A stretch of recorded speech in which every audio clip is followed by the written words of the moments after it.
which government building do you think is the most haunted? Most likely to have ghosts in Singapore. Let's see. Can't say that we've been to every government building, but I would say the government building that is where MHA is. Ministry of Home Affairs, the one in Novena. Why? Because it feels like it's been there for a long time, and it feels like... Is it the two towers? Yeah, the two towers. One of the towers. Yeah, correct. Okay.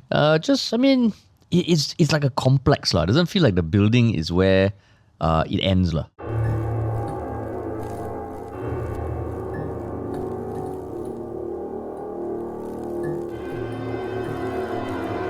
And we are not live.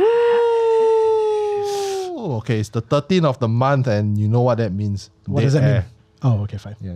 I thought you were gonna pause and let me ask the question. No pause. Because today we got two very, very special guests. That's right. We have two returning guests today. Ladies and gentlemen, we have with us Haresh and Terence from. Can I do the? Can I do Sure. Yeah. I didn't want to get. You do first, then I do again. Okay. Okay. We see which one better. Yeah. We have Haresh and Terence, the guys behind Yah Lah But. That's right. You never listen enough. It's Yah Lah But. What intro. Wow. Oh, thanks, man. That's the first time I think people intro us with the jingle. Correct. Yeah. I was going to give comments on each of y'all saying it. No, but I don't want to. Interview everything is a competition. Terence, thank you for sparing my feelings. We know where this was going to go. Thank you for sparing it. I was trying to put my own twist on it. Sure. Originality. Uncertain, a bit nervous. Haresh sitting right in front of me, so I was like, but question mark at the end. But there's no one way to say it. That's the thing. There's no one way to say it. Yeah. Thank you. See, I guess very nice. I was not wrong. Yeah. I was just less right than Kyle. So, for those of you all who are unfamiliar with Yah Lah But, it is a show featuring the most uncensored conversations about censorable things coming out from the much censored country of Singapore. Yeah. Nice. Haven't updated that in a while. For a long time. So how should you update it?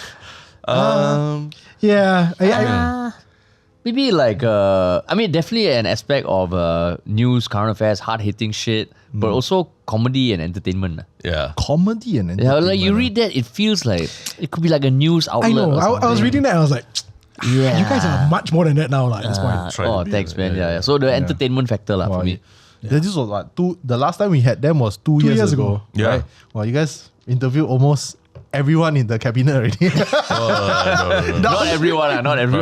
Who's your wish list? I would like to get Lee Hsien Loong, of course. Yeah. Definitely. Ng Chee Meng at some point just to understand him better. Yeah. Sorry, I can't. I think Indrani. We want to talk to Indrani for sure. Vivian Balakrishnan. Yeah. Jeffrey Xiao. Yeah. The list goes on. If there's any member of the parliament that watches our ridiculous show, please reach out to them. Yeah. I'd be very curious which member of parliament was watching HANTU and not Yah Lah But. Hey, you never know. Maybe they know. watch it for them, leh. Could be. You never It's know. like, you hear people who work as waiters or waitresses, they just they go back, they don't want to touch that's plates. true, that's true. They live in parliament, they don't want to hear people talk about parliament. Yeah, that's fair. It'd be interesting to hear ghost stories about Parliament House also, right? I'm sure God, right? I don't know. Actually, I don't know. Has there been any ghost stories in parliament? Any that you guys heard of? No. You all like to go there, right? Honestly, I would love if Halloween horrors be done in Parliament one year. Parliament House, the history that is there, right? It's insane, man. Exactly. We collab lah. Yeah. You all do the political element. Then after that, it's like, okay, this is the one that you've been waiting for. Parliament After Dark. Then we come out, tell ghost stories. Parliament After Dark. I mean, I don't know. I don't know about ghost stories, but there's there's some banging on the walls of Parliament. I don't know. Maybe last time, not now. Not anymore. But at one point, maybe there was some banging. On the walls. Wait. Sorry. Come on. I don't. There's banging in Parliament House. There was banging. Knocking. Knocking. I was about to say Parliament After Dark sounds a bit sexy. Racy? Sexy. Not exactly scary, a bit sexy, that one. Yeah. It sounds like the NC16 spin-off of Parliament. I think Carl's still wondering what banging we're talking about. No, because I'm thinking is it the age thing that I don't get it, or am I just stupid? Why are you looking at me? No, you got it, so you must tell me. What the fuck? Just because I own. No. Because you know, you must tell me faster. Tell me. I wasn't laughing at that joke. Okay, then. No, I mean, I was laughing at banging has a double entendre as the sound, but also when you say people banging. No, right? no, I get it lah. Yeah. But in Parliament, really, I mean, Parliament has seen its fair share of scandals Yes. in recent years. also. That kind of I thought you banging. were hinting that there was an actual banging, like banging in. Oh, no. As that in what space, actual banging you like, like in the small space that they have. Then, Yeah. No, there may have been banging. We don't know. We're We just don't not know. aware. We don't know. That's why I wasn't. Sorry, the conspiracy come already. Yeah, that's why. That's why I wasn't certain. Were they actually doing it in Parliament? So get your hair out of the gutter in case you think banging is something else. Yeah. Everybody needs some art in their home, right? Exactly. What kind of art? Picture art lah. Yeah. Who is actually, now that you talk about it, who is the one person that is in charge of making, like putting up the arts in all these like government places? I won't be surprised if it's outsourced to one company that does it across all government It's buildings. such a niche thing, right? Yeah, it is. And it really won't be surprised if there's one company. Yeah, they say you give them and they even rotate the art every 6 months or something like that. Yeah. Wow. Possible business lah. Possible business. But the main business is the Halloween Horror Nights, right? Yeah, of course. Halloween Horror Nights. That's going to be the plan this year. You all heard it here first, okay? Yeah. Halloween Horror Nights will be at Parliament. No, I mean, think about it. Like, you can conduct a parliamentary session full of people in costumes. And then from the chamber, the guests watch lah. You know? So, like, just like regular parliament, you go in, you watch the politicians debate. This one, you go in and you see the actors dress up as ghosts in government lah. Okay, my brain, when you said that, I thought you were going to say that all the MPs were going to dress up for Halloween. That would be great lah. But That would be great, I don't think that will happen. The lah. month of October. lah. Yeah. Like every parliamentary session, just that's different true. costume. Yeah. I would love to see that. Yeah. So, straight off the back, right? Like I'm just gonna jump into the conspiracy, Yes. like because you all cover a lot of politics these days. Which government building do you think is the most haunted? Most likely to have ghosts in Singapore. Let's see. Can't say that we've been to every government building, but I would say the government building that is where MHA is, Ministry of Home Affairs, the one in Novena. Why? Because it feels like it's been there for a long time, and it feels like Is it the two towers? Yeah, the two one towers. of the towers correct. okay. Just I mean, it's like a complex lah. It doesn't feel like the building is where it ends lah. You know, feels like there's stuff underground. What stuff? I don't know. Specimens of catacombs. specimens of ghosts. catacombs. Yeah. Skeletons in the closet. Yeah, I mean, it's the one building you go, you feel like okay, this has been around for a long time. Okay. Yeah. And then some are a bit too happy, like MCCY. You know the No, in fact, I was going to say, because MCCY, the facade is so colorful. It's like, no, don't look at us. Don't look at us. We have a fun place. We have a fun place. It feels like there must be something going on there. it's like a clown. It's actually that kind of creepy clown look. But very sad on the Wait, inside. you compare MCCY's building to a cloud? Yeah, you know, Colours lah, the colours, yeah. Colours. MCCY is the Pennywise of Singapore building. Exactly. There you go. There you go. MCCY Most is the likely penny- haunted. Most likely haunted. Yeah. We're not going to get Poffman at all. I don't Yeah, know what you're talking what about. about you? No, so I do think MCCY building, because it's also like right next to a fire station. And, you know, fire That's station, true. a lot of emergencies and scary things are reported and happen there, lah, right? So to me, it's like, if there's anywhere with like skeletons in the closet, it might be that building. Someone got a river nearby. The Fort Canning, beside Fort Canning, right? That yeah. building. Yeah, because Fort Canning, also got a lot of history. Oh, that's Like true. the secret tunnels Oh, of that's Fort true. Canning. Oh, that's true. The bunkers and all that. Yeah, right? the bunkers. Yeah. Oh, okay. Yeah.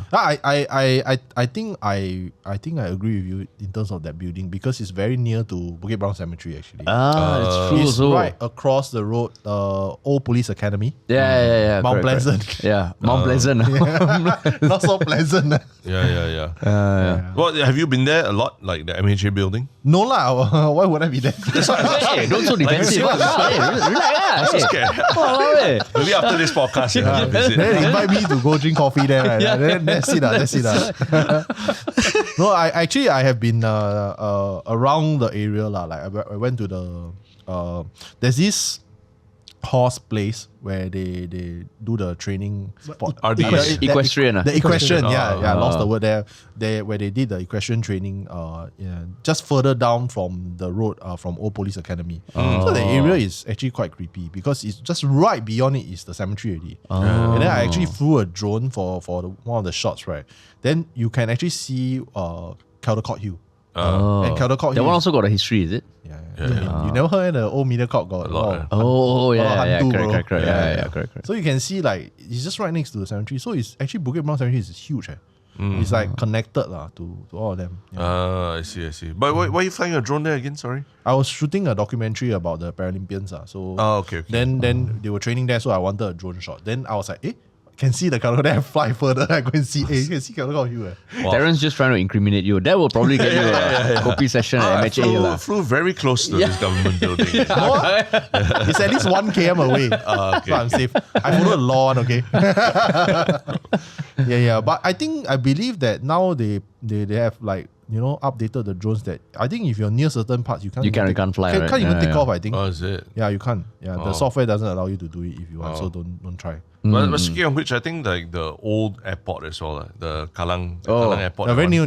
Yeah. So don't review where my studio is, but very near. That one feels also like there's a lot of history in it. I think we recce'd it once, thinking of using it for a shoot. But yeah, the dust, the layer of dust in there just tells Broken you windows. Yeah, but it feels like a place where, a lot of fun things happened before. Like Fun things. yeah. I don't know how to describe it, but there's just a feeling when you walk in there. And I mean, that one now is publicly rentable, right? Yeah. Via As in the LTA and all. airports? Yeah, for a location. Shoots but on- you have to bring in your own generator and all. Oh, you can go in. For filming Even sets. toilet, you have to bring your own toilet. So you all went into the actual airport to recce. So you made an appointment with like the. Or did we just see from outside? No, we went in. Oh, We went in. Oh, We wow. were deciding what shots yeah, to because take there and also. LTA, they have a list of the buildings you can actually rent out. SLA, you mean? SLA, SLA. And I mean, the prices are not crazy. It's just you have to bring in generater, your own toilet, your own sanitation and all that. Clean But up the cool, place. perfect for like another Halloween horrors or something. You want to join us? We go there talk about history inside at night. We bring the table, we sit down. That's your jam, that's your my jam. ah. That's your jam. Bring the whole podcast setup there. Right. We did it a lot of times already, actually. Yeah, dragging people to on-location shoots is definitely Carl's thing. You mean doing podcast recordings in like supposedly haunted places, Oh yeah. Yeah, we did it one. The most famous one we did was at Bukit Brown. Bukit Brown? Cemetery. Haw Villa. Yeah. At night? Yeah. At night we full crew everything. It was for our other show, Tales from Private Tales. I see. Then we actually got clearance to shoot there. We Oh, just is it? email who was it? Was it? NEA. Oh, Because okay, NEA okay, is in charge of cemeteries. Then they just say, I can remember the reply was like, request approved. Just be respectful to the graves. Oh, is it? That was it. That was the end of the correspondence. Then I go film more. Yeah. So in your footage, you never see anything in the background or anything? No, but my gaffer saw that my grip said that he saw something. So like we had like one huge ass, like one of those like lights at the back, right, to hit us. Then he said that he saw someone tall standing beside the light stand. Oh, But shit. there was no Wait, how about Haw Villa? Haw Villa is actually another place with a lot of history as well, right? because of contractual reasons, I cannot say whether if there is ghosts there. But I say that if you go there at night and you stay long enough, maybe you'll see something. I don't know. From what I understand, it's shut down now? Like No, it's it's not. It's oh, not shut No, down. it's under. Okay, last They- I checked, they it's under renovation. Under They're changing management also. Yeah. No, because Haw Villa itself, the family that put it, the Opa, the Yeah. brothers, right? They, quite a dark history also. Like with You read about the curse, right? the curse of the 7-story pagoda and all that. Yeah. Do you know about the curse? Yeah, we did an episode for Tell You First. Oh yeah, that's right. We spoke about Yeah. it first. The brothers, they died Yeah. apart. Yeah. Oh, that was quite creepy. That one. And I mean, you don't hear much about that whole family story. Like a bomb Yeah. story here. Yeah, it feels like it's a movie waiting to happen, man. I know. Yeah. It's one of those weird things where like everybody seems to know something about Yeah. them, but then nobody really talks about them. And everybody still uses Tiger Balm. Correct. Yeah. You would think it would be more prominent. Then Yeah. you think of the ghost. So it's like, Yeah. haunting. Yeah, it tells the ghosts who are the people to haunt. Yeah. Marking ourselves. Marking ourselves. Or maybe protecting ourselves from the ghosts. But it's not even about ghosts, right? It's just like how creepy that whole, like you talked about their death, and I think not just the two of them, the family also. I think the one of the sons also died in some plane accident or something like that. Yeah, it was quite. Yeah. It was quite creepy. Yeah. The coincidence and timing of it. And to be honest, right, the reason why he built it was also quite creepy. I thought it was for the wife or something. Yeah, to accompany the wife. Yeah, because he had a lot of like external people to hang out with, Yeah. and so the wife needed some distractions. And You don't do things for your wife, Carl. Why is that so I do. This surprising? studio, this beautiful studio is for his wife. But No, the fact that you guys are on my show is one thing that I did for my wife because my wife is a #1 fan of Yah Lah But, as you guys know. yeah. No, but like the statue thing that he keep building the statue is weird lah. Which statue? Like the statues of Haw Par Villa. yeah, that's the correct. reason why he In built Hong it. Kong and in Singapore. Yeah, he keep and all. building. Oh, It yeah, never yeah, stop. correct, It's like, remember there's this story about this widow that they keep building the doors in her mansion. Oh no. Because She was the heir to the, I want to say the Remington or one of the Remington, yes. Yes. The gun manufacturers. Yeah. Then they say that because of the guns, they killed a lot of people during the Civil War because of the Remington. Yeah. The family is cursed. So she actually wanted to in order to evade the curse, she needs to keep building secret rooms and doors to her of her mansion, right? So that the ghost cannot get to her. So even before she died, right, at an old age, they were still adding new rooms and all. What? So now that place is, of course, in America lah. Yeah. But that place is now like a museum. Really? A lot of doors. Yeah, a lot of doors. So there were secret rooms, like 100 over doors and Oh rooms my like that you God. cannot find. Yeah, so it's like one of those cursed things. Because if I recall correctly, that there were people telling that the Haw Par family that, hey, y'all are cursed. Yeah, y'all are cursed because some involvement in some shady stuff. Sorry, not Remington, the Winchester Mystery House. Oh yeah, Winchester. Winchester, yeah. I have to get that right. If not, the people will start correcting us in the comments. Yeah. We self-correct. We self-correct. Self-correct. We auto-correct. Yeah. But that's a great excuse. Like if I want to tell my wife, why I need to buy a new camera or a new lens. I'm cursed. I'm cursed. I have to keep taking photos with different lenses to keep the ghosts away. If you need help, I can put a curse on you. So then you can go tell your wife lah. So it's not you curse yourself. You outsource the cursing lah. Outsource Well, Singapore you know, got Curse for efficiency. hire. Curse for hire. Efficiency, right? Like Yeah. we need to maximize. Got grant. Take this girl got grant. Productivity grant. Yeah. Which government body would you go to get grant for curses? Yeah. MSF. Explain. Because I mean MSF is Ministry for Social and Family. Social development. Social development and family. So I mean curses on family, individual, affects the people around you. MSF. Not MCCY, man. Why? Our culture, man. Unless MCCY gives the grants, MSF deals with the consequences. Right down the reason, right? Yeah, The correct. reason, right? Yeah, when the family breaks apart, then they go to MSF lah. So does MSF recognize this family is going to do the curse on the other family? Yeah, Is correct, this correct. justice? Yeah. Serve? Yeah, correct. But actually, as you get older, all this kind of curse kind of thing, like even more scary than like a ghost story, right? Is it? I mean, because the curse thing is like it follows. It's not just you. It'll follow your family down generations.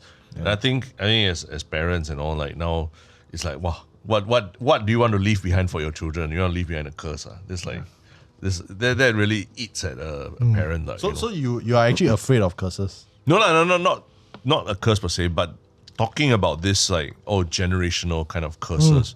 That to me sounds like more scary than like I saw a ghost somewhere or something.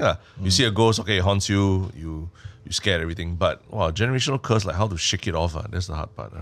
But are you saying you're more of a believer now that they exist, or it's just a worry? It's just, I mean, I think as you get older, you're just more conscious that you're not going to be on this earth forever also. But then your kids are going to be, right? And what do you want to leave behind for them? But that's if you believe in curses lah. Yeah. So, but when you hear about this kind of story, that's where it sends more chills down my spine than just hearing about, I saw a man standing next to a light, that kind of thing. Yeah. But do you believe in curses? Like we would not like vulgarities like black magic. I was just about to say, I believe in cursing. Definitely believe. I don't think I do lah. I don't think I do.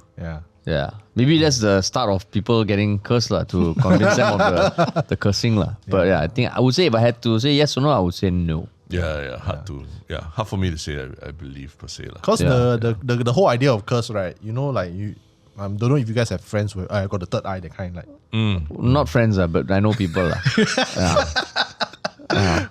So apparently a lot of it is curse. So like maybe the ancestors did something, like they're going to do black magic, or they do a deal with the devil or evil forces, then they never pay back, right? Then the family gets cursed. So the third eye is developed. Oh, so the third eye is a curse. Yeah, it's a form of curse to spread down. But I mean, we say third eye, but then there are some people who they can see auras, and then now they become life coaches around the country. So isn't that like a blessing rather than a curse that they can see this kind of No, thing? so it's like what's the Chinese saying? Every disaster is an opportunity, right? So when life gives you a curse, you make it a hustle. True. Yeah. You see, right, a lot of these aura coaches and all Oh, that. yeah. Bro. And they just one look at you, they can tell you, oh, there's something about your aura that's a bit off and all that. You all kena aura diagnosed before? Yeah. You did? I did. Then no, how? they just say your energy very good. I said, yeah lah, because I drink coffee. Then they never try and upsell you a one-on-one consultation. They lucky I never upsell them. It's like, you know that we do commercial stuff for living, right? You don't need to try this on us. We know lah. Podcasters, we know bullshit when we see it. Yeah, that aura thing was weird. Yeah. No lah, bro. My stance is like you can say whatever you want, but at the end of the day, right, what you're talking about is mental health. You just go and see a therapist. I feel like at least a therapist is licensed. You are not. You just claim to see colors. Yeah, because we were in a social setting, I think then we got unsolicited aura reading in the room. And I think there was even comments about like our dynamic and They all. say we got a lot of unresolved dynamic. Do you feel there's unresolved shit? No, what? Me and Terence are like perfectly harmonious. Sure. I think that one even they can see. You don't need to see aura to see that kind of thing. It's called the nice dynamic. No, it's the dynamic that we have. Also, like, I mean, if you don't have dynamic, there's no drama. Yeah. Correct. Because it was in a social setting, it became a bit awkward lah. Yeah. And then we even heard who amongst the table has the best aura. Then all of us felt like, hey, our aura cannot make it. Wait, sorry. How do you have the best aura? What is the... No, I think the most interesting, or was it the something best? Yeah. And someone was interesting. pointed out, and everyone else was like, oh, we didn't expect you to answer the question. But then everybody trying to look at their own aura and like... Could it be a ringer thing? Like maybe the person that with the best aura is also part in the scam. They say, I see you best aura. Then I you don't know make whether me they had look good. met before. I don't. They didn't end up selling anything to us. It was really social setting, like social setting. Yeah. Truth be told, if you wanted to sell to me, you tell me I've got the best aura, then I'm a bit more inclined lah. Yeah. You tell me I have an average aura, I was like, No, depends. Sometimes you say you're the second best aura. Make you feel a bit. But Okay, fair with enough. 10 sessions, I can improve your aura a bit. fair enough.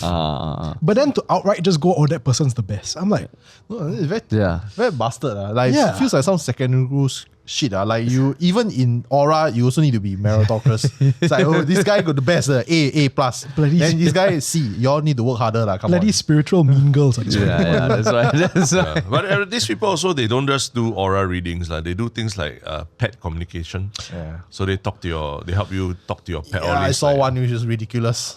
Yeah. Like, but it was quite funny. I was doing this social media video with this brand. Then I was loaning my apartment for them to film. Then I was set through it. Fucking, I was holding back my laughter so hard because the things that this person said is so stupid. It's like, and then to be honest, the person who went through the pet reading, right, also like was a bit of a skeptic lah. Then he was trying to be funny. He said, "Can you ask my hamster why he died? Why he died? Why he died at the foot of the block when inside my house, right? We were at 10th floor. How did he die? How did he escape and die?" Then the person say, "Oh, your hamster. I sense the hamster energy. The hamster jumped down the building and committed suicide because the hamster was missing you because he was serving NS. He was in camp." Then he was like, "Okay." No, but like the fact that you guys delve into so much of the paranormal side of things, right? Yeah. You mean this sort of the whisperer thing? I thought there is that afterlife connection and all, but you all are like the biggest skeptics. I wouldn't say I'm a skeptic or not, but I've seen enough things that are quote unquote real to know that this kind of shit don't happen regularly. It's like 1% chance. It's very rare one. And we It's not know, that easy like WhatsApp. You want to talk to the spirit. Yeah, you know, you think so easy. And if you really believe in the whole like, the logic behind how ghosts can speak to human, it takes a lot of effort on their end also.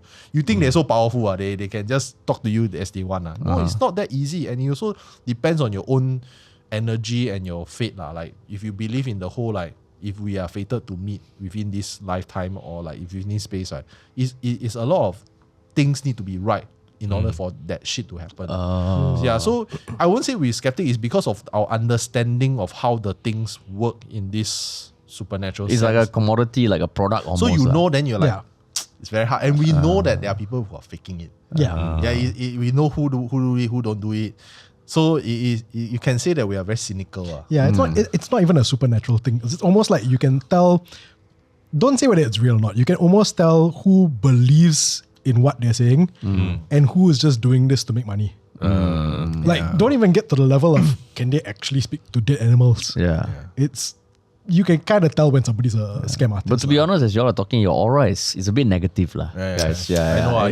I can see the change. The blue light behind me, the green light behind me, make it very, very. I need to hydrate more. Maybe I need that's to why hydrate, bro. Exactly, You need to my aura a bit dehydrated. put a bit of salt on your head or. Now you're being silly. You just drink more water. Salt hydrates you, bro. I heard that Prime is very good for your aura, apparently. What? That one also. The drink Oh, spice. the drink. Sponsor, Oh, the drink. No, I don't have the sponsor.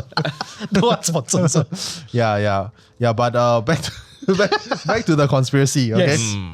Maybe we ask you this question first. What has been the weirdest news story that you have covered recently? Like weird, straight up weird. Oh, weird. That we have covered for sure. Yeah. I mean, recently there was something that, I wouldn't say weird, but a weird side of society, which is the massage establishments getting more regulations. Because the way the news reported it was so like such a formal way of reporting on an industry, which by all accounts seems very informal. But Yes. they even define like what an open concept massage establishment is. Do you all know? Have you heard of? I read the news. Yeah. Oh, he read the news. You read the news? I read the news about open Yeah, concept. I just had to go down to on-site to actually feel it myself and experience it myself. Yeah. No, but actually, as someone who goes for massage regularly, right, then I was like, I didn't know got such thing as open concept. Open concept. So the yeah. open concept is, when we go Bangkok, right? That's open concept. Yeah. You don't Correct, have rooms, but the Yeah. one in Singapore I go is like those with the room. Then you need to booking one. Yeah. Then you go you need to make a trip to go Orchard. Then just to go. So and get that a one massage. is regulated. It's the open concept one that's not regulated. Why got this kind of loophole one in the first Yeah. place? But that's the loophole they're trying to close. Yeah, because you get the open concept thing. So basically, the definition There's no like walls or anything. It's so just what these salons and massage parlors do is that they do temporary curtains to come up with a Right. room. But because they are not subject to the same regulations as the closed concept massage rooms, they are not regulated as much. Yeah. So that means even their uniforms is a case-by-case process of approval.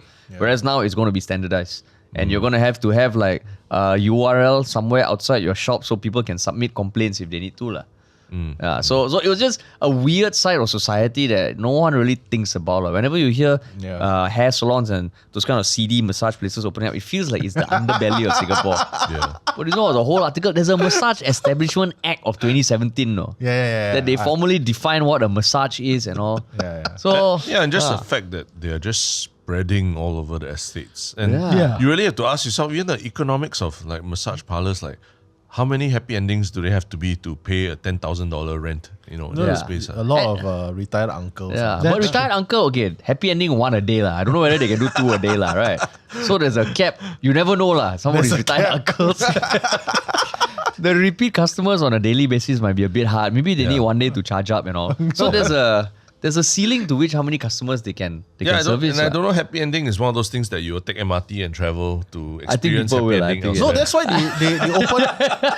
That's why they open up at the heartlands. Exactly, They I was just bring about the to happy say. ending to you. Yeah, but Exactly. then you're only serving your local community. Yeah lah, But you yeah don't lah. expect you need Grassroots people lah. to come over, right? No, it's like, whenever you get one coffee shop open up in one, then they branch out. They don't just go to the city center. They work on the heartlands. It's their strategy. So the question is we should be asking is who are the owners?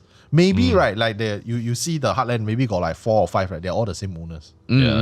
Yeah, then they can switch manpower. Yeah, because there's one thing also I learned, like half of the 15,600 commercial properties in HDB estates are owned by privately owned, and half owned by HDB. Yeah. So all these private owners, they might not even want to care about massage parlors, but if they can pay lah. Yeah. I mean, that's the price of capitalism. I don't think either of us thought there would be this. I kind of saw it coming. Oh, is it? Did you? Did you? Yeah, I kind of saw it coming. You confirm put some sexual shit on. It's true. Yeah, Haresh, that's your default lah, right? When you want to make humor. I beg to differ lah. Yeah. At least I came up with a news topic, Terence. You just freeloading off my topic. I was about to talk about the same come thing. like, also, Okay. Hey. Your aura is getting a bit dark on here. Huh? A bit red already. I see a bit red. Aura. all these unresolved issues. Yeah, that's Resolve right. tension. Maybe you need a massage, bro. Both of you need to do a couple massage. Really, The 40 fingers massage or something. The shiatsu one. Oh, too much shiatsu. tension. You need to release a bit. release. Yeah. Okay. All right. So we are gonna be talking about some conspiracy theories with you tonight. Yeah. But we warm you up first. Can. Singapore conspiracy that we actually found one. Yeah. So we got a list of about 5 or 6 down here. Okay. We will tell you each conspiracy theory. Yeah. And then y'all just give us your thoughts about it. Okay, can. Sure. Okay. We'll start with one. I think this is fairly common. Okay. The $1 coin. Terence already. I think he knows where You know lah. was created so that every Singaporean would carry a bakwa, right? Bakwa. You always say bakwa. Bakwa. Sorry, hungry. That's the octagon lah, right? The octagon. Yeah. What do you think of this conspiracy theory? Actually, I think there's a lot of truth to it. I mean, that design came up during a time when a lot of our cityscape, our skyline was being built, right? And then you see the buildings. I mean, like the OCBC building is in the shape of supposedly the word "pei," which was like it's like shell in Chinese.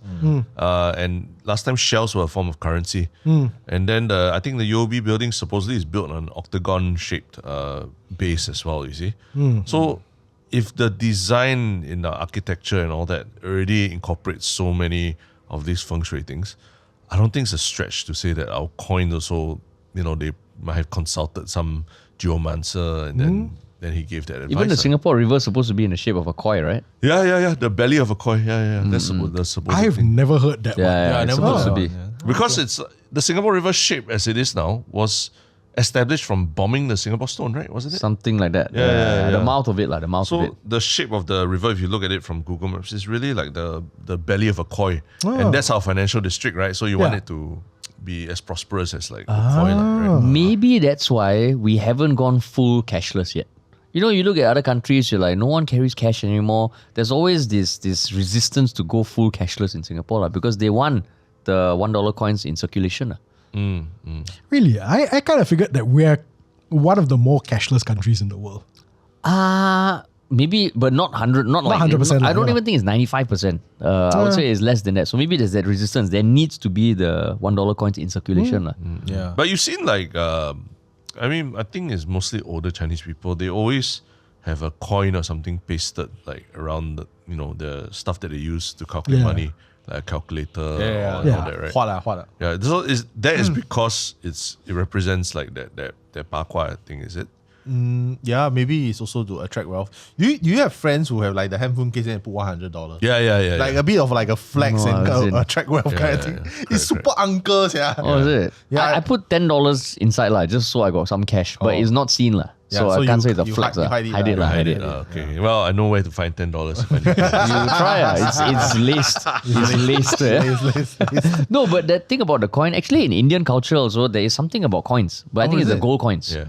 Yeah. Oh. But And- does it have to be gold? Like 24 karat gold? Or like is it just gold color can already? No, I think there's something about it that it should be made by gold. Oh, I think just so happened that we had a guest on Yah Lah But who was talking about the evolution of gold through the ages over the past thousands of years. And it's just like a gift that is evergreen. Yeah. Like when you give a gift of gold, it will never go out of value because it's a store of value. So I think in Indian culture, even at weddings, people give like maybe gold nuggets or something as opposed to an ang pao. Wow, rich, yeah.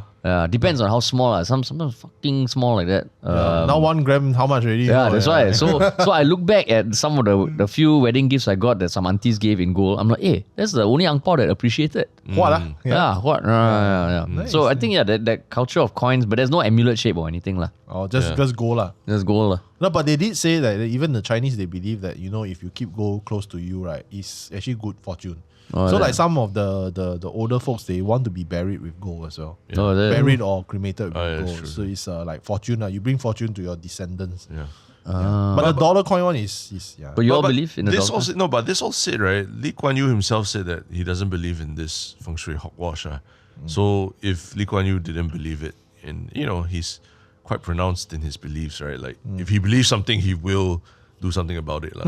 So given that he said that he doesn't believe in it, also hard to can I 100% say that this $1 coin is in the shape of a bakwa? I can't say. In fact, the best way to get it into circulation is to not make it a big deal and say, I don't want this in circulation, but it's in circulation. If he says this is going to be in circulation, confirm people will push back. So he was like trying to be more. I feel like he was trying to be more neutral. In my opinion, lah. And because there were like people talking about like him consulting, not him specifically, I think his government consulting like famous feng shui masters on certain designs like the Marina Bay Sands, all these. Yeah, so you're basically saying Terence's interpretation very shallow lah. Like no depth, Why you no always nuance, like to no nothing. what your aura is like you want You either to talk about sex or you just shit on Terence.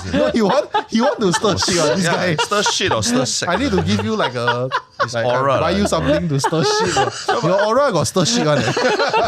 Brown aura. That point about Lee Kuan Yew is interesting but if he didn't want to offend people, he also wouldn't say that it's hogwash, right? Yeah, wouldn't yeah. use. I can't remember what exact words. Was it hogwash? Did he use the said word? he said it quite negatively. I don't is it? believe Feng this- shui, is it? Yeah, this drivel or something like that, lah. When someone, I think it was Very like posh, very posh. 2011, It sounds like 2012, a reporter asked him about it. So if he didn't want to offend people, he would maybe try not to say that about feng shui also, lah, right? That's true. That's true. Yeah. But the $1 thing, I practice it. So when we moved in the studio, the Taoist priest that blessed this place, right? Because we had to do some rituals to bless this place, to seal this place from the spirits, right? He told me you need to, for fortune to rise for you, you need to put $1 coins at every single corner. So we did. And he said once you put, right, don't touch them. Even if you lost, someone steal it, leave it. Oh, is it? Oh, you mean that's- don't glue it to the floor. or anything? I never glue it. never glue, Yeah, okay. yeah. But some extreme cases, people actually, before they put the tiling, right, Oh, they put they put it in, then they tile on top. Oh, is it? Yeah, so But the newest iteration of the $1 coin still got amulet. not amulet lah. No, not amulet. The It's just the octagon. Yeah, shape, yeah. Oh, still got. I think it's the inside of it. Yeah, not the inside. outside. It's not the anymore. outside. Yeah, It's the yeah, inside. the Also, the new one also got. Yeah. So you see, like it's very hard to run away from that conspiracy theory where that this parkour is to avert all Singaporeans from misfortune. Wait, but he said every corner, is it? Yeah. But this one, then the shape like that means every right angle you have to put. Oh, You have to I put, see. yeah. Wow, Yeah. that's a 1, 2, 3. A lot of money. A lot of money. But the corners only on the ground or above also? No. On the ground. Oh, It's for on the the ground. ground. Yeah, it's for Okay, the okay, ground. okay. So there are people who know they came. They're like, oh, you believe in feng shui? I say, yeah, I do. Oh, seriously. Yeah. Wow, I mean, like kiasu, I just want money, I guess. So you believe feng shui, but not pet communicators, lah. No. Mostly, okay. Yeah. Because I don't think animals can talk, to be honest. Oh, even the spirits all, you cannot communicate. I think they can let us know they're unhappy. Yeah. Yeah, but I don't think animals can, hey, what's up? They can't, bro, they can't do that lah. Probably all the animals hearing this, they're like, fuck this guy. Okay? I literally say that every morning. What's up? Yeah. Every day he walks past with his tea. I'm like, what's up, bro? He just never looks at me. Never looks at me. What's up with the dollar coins in the corner? Yeah. No, I mean, say like someone who don't own pets. I mean, the only pet that I own was fish. Oh. Okay. Yeah, so, yeah. Yeah. Do you believe fish can talk? I don't know whether to talk, but they can communicate lah. Can How? communicate. How? That one I don't know because I'm not a fish. They jump. They jump. Maybe I will channel my inner Hindu and be reincarnated as a fish. Yeah. And You can choose, man. You can I choose don't know one. whether you can choose or not. I'll can kena choose. my posting lah. I get rotated. At some point within the next 10-20 years, I'll probably end up as a fish lah. Yeah. Then I'll come. If you see one day a fish really staring at you or something, right? Your future self lah, whether you believe in reincarnation or not, is me lah. Yeah. saying, So "What's the fish like to stir shit one, they'll confirm you. Like these fish all swimming nicely, just go and fuck things up in the middle. You go bang. Yeah. This guy bang you. Bro. bad aura, this fish. Walking past one pond one day, one koi spit at you. Yeah, correct. Harish? Okay, moving on. Moving on. Before we get into trouble with all the animals that are listening to us. This is another conspiracy theory. The crest on the SAF beret has been blessed by all major religions leaders. Oh, that one I thought I would imagine that it's real. Huh? Don't they do that for the F1 track every year? They bless the F1 track, right? Yeah, but F1 not beret. Very big difference, bro. But I would have thought the beret, that's almost something that I'm surprised if it isn't. Yeah. You will want people Yeah. to pray for like these institutions, right? Yeah. If I remember correctly, yeah. I did research this a little while back. I can't remember for which one of our shows. Tails. It was It was probably for Tails. There is no actual proof that this is real. Yeah. So it is a conspiracy theory because nobody has ever come out and said like, oh, this is actually true. Oh, I see. But do you all think it's true? You say first, You say first. I don't. Yeah. You don't? I don't think it's true. Ah. I don't think it's true. Why? Yeah. I don't know. Like for me, it almost feels like one of those things where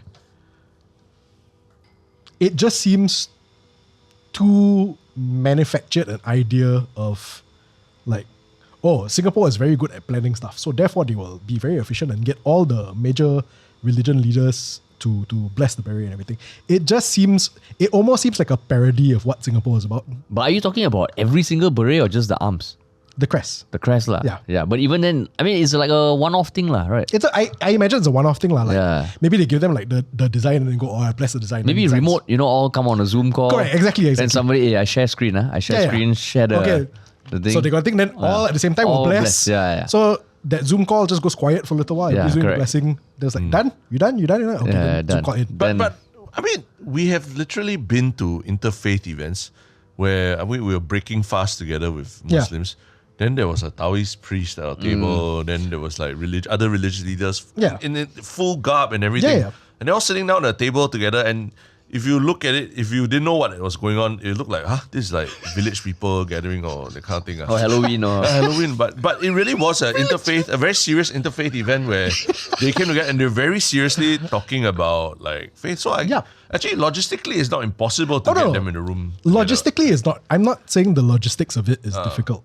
I think that going so far as to like okay, I know it's not a social gathering. I know that there's it's an interfaith discussion, so it Yeah. is somewhat formalized. Yeah. But to go to the next level and have them all come together and bless the crest on the beret, don't ask me why. It just seems like a little step too far. Oh, really? Yeah. But is it the National Day Parade or something in army where I've seen the 7 major religions, their leaders line up on a NDP, parade square? NDP. Is it NDP? Yeah, NDP. Yeah. So for me, it's not about logistics. I'm sure you can get. Yeah. It sounds like a joke lah. I'm sure you can get like a priest, a rabbi, all this to come together and sit down and like go on a Zoom call or something like that. But just the idea, it's just the idea of them blessing the crest. I'm like, Really? Yeah. it just sounds too much like a parody of efficient Singapore to So me. do you think there's a higher likelihood of the amulet theory or this one? Higher likelihood. Yeah, not amulet, octagonal theory. Yeah, higher likelihood. Higher likelihood for the $1 coin. Oh, really? Because my theory for the $1 coin is maybe Lee Kuan Yew wasn't like how do you pronounce it again? Huh? Bakwa. Bakwa. Pakwa. Yeah. Pakwa. I'm gonna fuck it up when I say it anyway. Pakwa, yeah. Maybe Lee Kuan Yew wasn't like, make this a pakwa. But I imagine that somebody who was in the planning stages Design. of what the $1 coin was just like, just put it in there. Nobody will notice. And then he just keeps quiet about it. But isn't it some form of also defense when your SAF, when your military is seen to be supported or blessed by all the major religions, so that when other countries think about fighting you and all that, they're like, maybe we shouldn't because our religion is it has blessed the army as well. Let's be honest. If another country is gonna fight us, they're not gonna think to themselves, oh, they're blessed now. Okay lah, let's leave them be lah. No, because I was thinking recently, remember that very viral image of Trump in the White House and all the Christian pastors and priests all standing over him praying. And I think, I was just thinking, whoa, if I was a Christian or what, and I saw this image and I know what Trump in America is doing in Iran, how would I feel about it, right? Yeah. A bit strange. So maybe in some sense, having all the religions bless our army. And have a picture of all of them with a hand on the beret, lah, yeah. That's another thing. if they have that, yeah. If this was the case, if the whole plan was like, oh look, your religion blesses us, don't touch us, have a big show about it, lah. Like at every intake for BMT, all or not the leaders per se, lah, but like you get like a rep from all different religions come and then they bless the them. beret. No, like the leaders like jump out of the plane, like, then they parachute into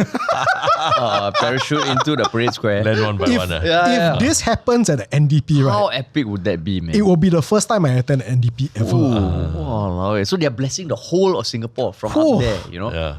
They jump out and they hold a circle like that, Walao, the circle like that. This one, don't know, need to train. No for documentary trained by the commandos or... I can only approach this from the stance of somebody raised in this particular religion. But if a priest jumps out of a plane and then sprinkles holy water, Yeah.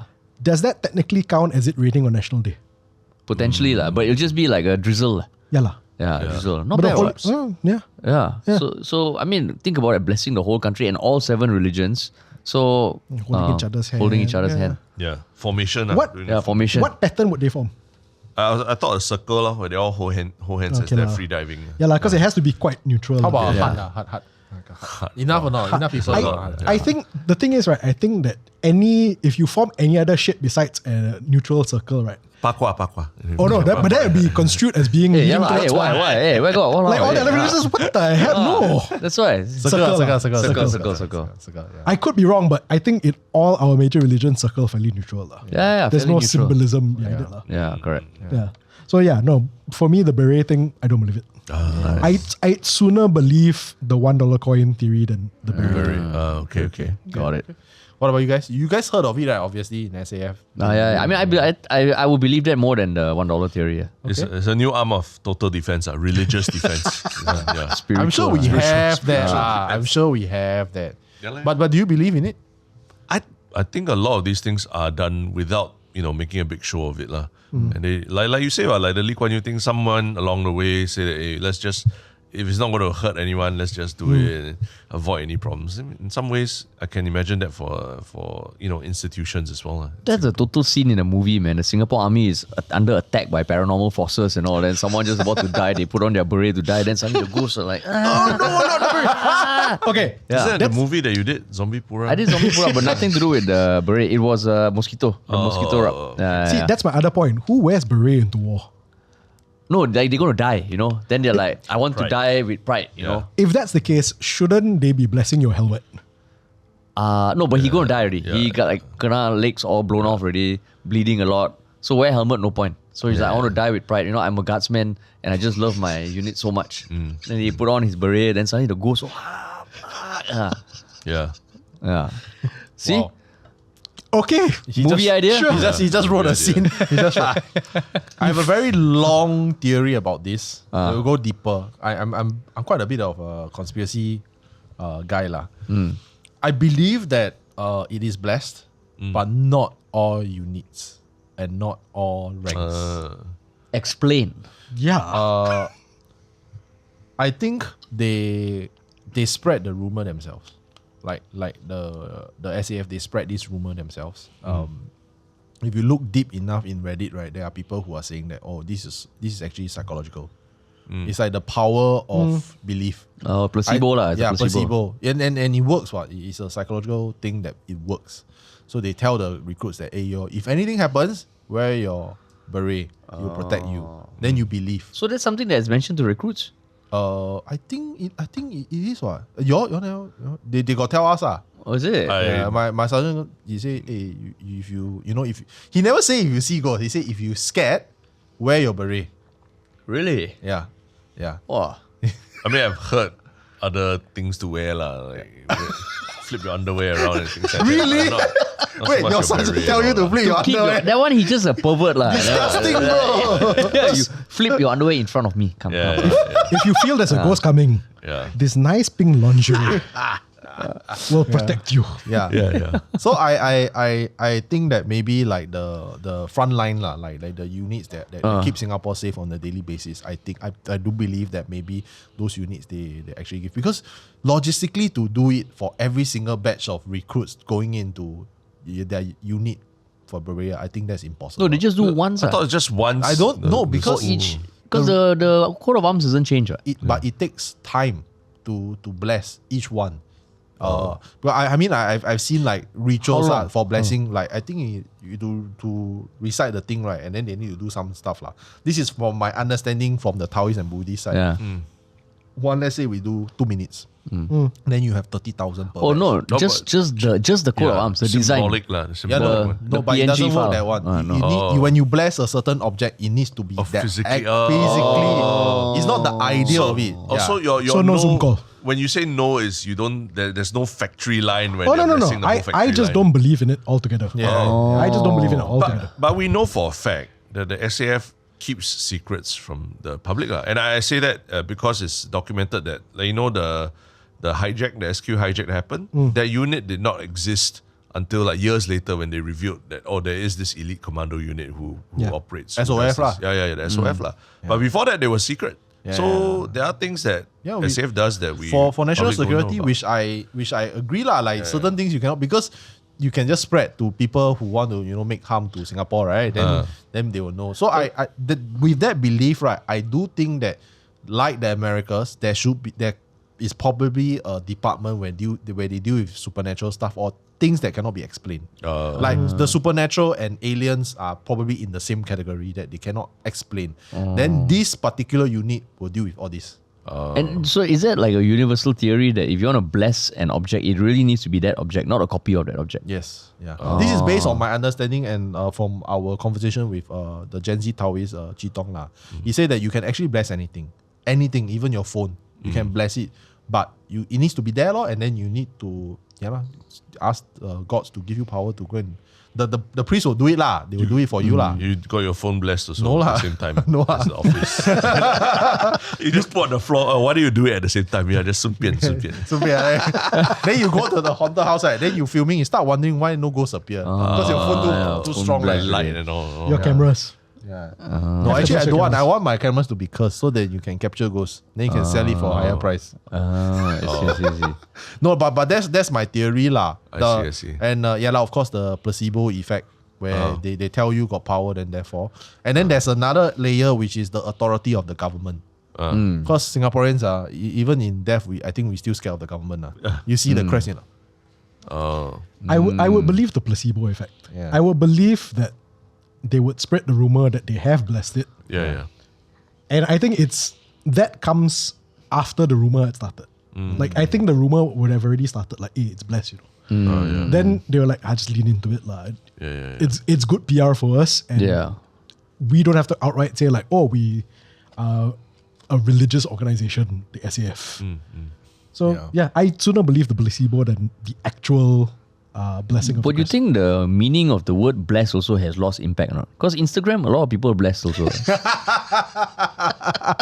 I saw that coming. Hashtag bless, right? Hashtag bless. So okay lah, just get one Instagram influencer to bless the SAF crest lah. Just take a photo, bless her. Done already. Hashtag bless NS life. But you all have heard of that, there's a tree that is cursed in this camp, and they say that they have come and performed rites. Which camp? I don't know lah. When I was younger, and I attended all those Temasek, don't know what camp. Then you get to see the inside of these army camps. Which camp are you remember? I can't remember exactly, but because I was very, very young. But then there's like a cloth around a tree, and they'll tell you, that tree, don't go near it, don't pee on it, and things like that lah. You all never heard of this in the army? No, I heard. Alright. Which camp? Do you know? I don't know which camp, but same thing. That's sort of hearsay lah. That Certain tree. trees, I can't remember. And you got to apologize Because some anytime trees you pee. definitely have stuff tied around them, right? Yeah. Right. And they tell you don't anyhow pee on any tree, and then must apologize if you can't help it lah. That I've heard before lah, and that wasn't ever a specific tree. Like you said, it was any tree you go to. Vegetation lah. Yeah, vegetation. especially when you're outfield, just don't if you're in camp, go to the toilet lah. Yeah. But if you're outfield, before you pee on the tree, and it's something even I practice also. It's like just say sorry. But you don't need to pee on the tree, right? You can You just. don't have to pee on the tree, lah. Yeah. Pee on But the, I think feel- if the you wind pee within the blows, the wind vicinity, blows. exactly. But they have to say. You see, it is within their job to tell, hey, don't do it. At least they tell you already, they don't do it. Then you kena from the But ghost. did you all ever ask for permission before peeing and Oh yeah, lah, apologizing? 100%, bro. So what would you say? I say sorry. Like please excuse me. I need to pee. Like I think I was traveling in Thailand, some rural part of Thailand near my mom's village. Then it was a super long journey. So I told her, hey, I really need to go. I mean, we just stop somewhere near the forest. I pee. Then I go with my dad. We together. Then we both say, hey, sorry, we both need to pee. But you say it before you pee or like midstream? Before lah. Before. When you zipping. When you zipping. When you unzipping lah. Yeah, I'm zipping. Hey, sorry, sorry. I really need to pee. You always must ask for consent before. Yeah, Exactly. exactly. Yeah, That's I halfway, asked that's what. halfway, You got that's I say halfway. thank you. You midstream, then ask, right? No. Pre-stream. Pre-stream. Pre-stream. Cannot post-stream. I cannot be post-stream. You post stream Jala already, bro. Jala Post-stream, you say thank you lah. But I mean, okay, even You all don't say thank you. No lah, for what? Oh, you Because say they let post-stream, it. you say thank you. Yeah, pre-stream, I say. This guy I'm gonna very, have to pee, very polite, In all fairness, he does have a point. Yeah, if you're asking for permission, you get permission, you have to say thank you. So fuck you all lah. Okay. How many trees and leaves you all have pissed off? They were just waiting for a thank you and never got anything. To be fair, I don't really pee a lot in the forest. Oh. Yeah, I don't because I just don't like. I I don't mean, it's even not want like to. I pee a lot lah. Like I fucking going home from MRT, I pee on the grass and all. No lah, mine is one off also lah. That if Forest it lah. happens, then the mothership will post an article about you.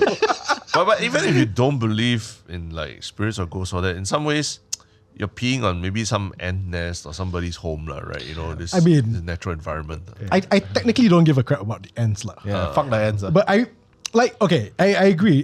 Even if you're not the kind of person that believes in the supernatural, Yeah. it's the kind of approach that we take, lah. Like Yeah. I will never say or not whether I believe in ghosts, for example. Yeah. I will never definitively go, I believe in ghosts. Yeah. But I understand that these things have, I don't want to say power, lah, but there's a certain level of importance that it has. That's the writer in him. Yeah. Certain level of importance that it has within society. So for me, it's a weird thing to say, but saying sorry to a tree when I pee on it is a cultural thing. But don't you think that given pee has things like ammonia and all, the tree is yes, please pee on me. In fact, it's like when you pee because it's getting all the nutrients. Depends on what you eat, lah. Depends on what you eat. Yeah, but there's You eat always a lot going of to be processed food. uric acid and ammonia, which is all stuff that goes into fertilizer. So for them, it's like, come pee. That might be true, Yeah. but still consent, lah. Oh, consent. Okay, Yeah. okay. No, then the tree is happy for the tree, but then like if there's an ant nest, then it's like a flood, you know. It's Yeah, like yeah. Noah's like the great Like- flood like that. If I shove like a whole bunch of vitamins down your throat, Yeah. and you're like, what the fuck? Yeah. It's a bit rude, right? Consent, you gotta ask for consent. I mean, I don't see why you need to put that image in my head Why of you gotta shoving do stuff that in my sound? mouth. That Look, it needed But to that's sound. what you do when you pee in the forest. It It needed to sound gross enough to match the level of somebody peeing. You see, it's always right when the you pee, then the ghost come and haunt you. It's always men. Because men is easy, we just unzip them. Yeah, correct. Yeah. It's never like, this woman, and you need to go, and then they pull the pants down, and it takes a while. Yeah. Then they crouch, then you find a spot where there's not enough long leaves, because Yeah. long leaves are, right? Yeah. So it's always men. So I think the problem is us. Yeah. Because we can pee anywhere. What? So what you're saying is just hold it, lah. No, it's not. You just it's not. ask for permission, say thank you. Yeah. You know. Yeah, I'm going to learn the it's- thank you. I think the thank Yeah. you is important. Yeah, it's important. Yeah. Maybe So I'm glad you realize that after how many years of living and peeing in the forest. No, lah. bro, I only pee like 2 times in my life in the forest. Harish is going to go home today and like, these fucking idiots. I swear. Yeah. I hold it in one. I I hold it in. convinced them to say thank you to the grass and to the tree.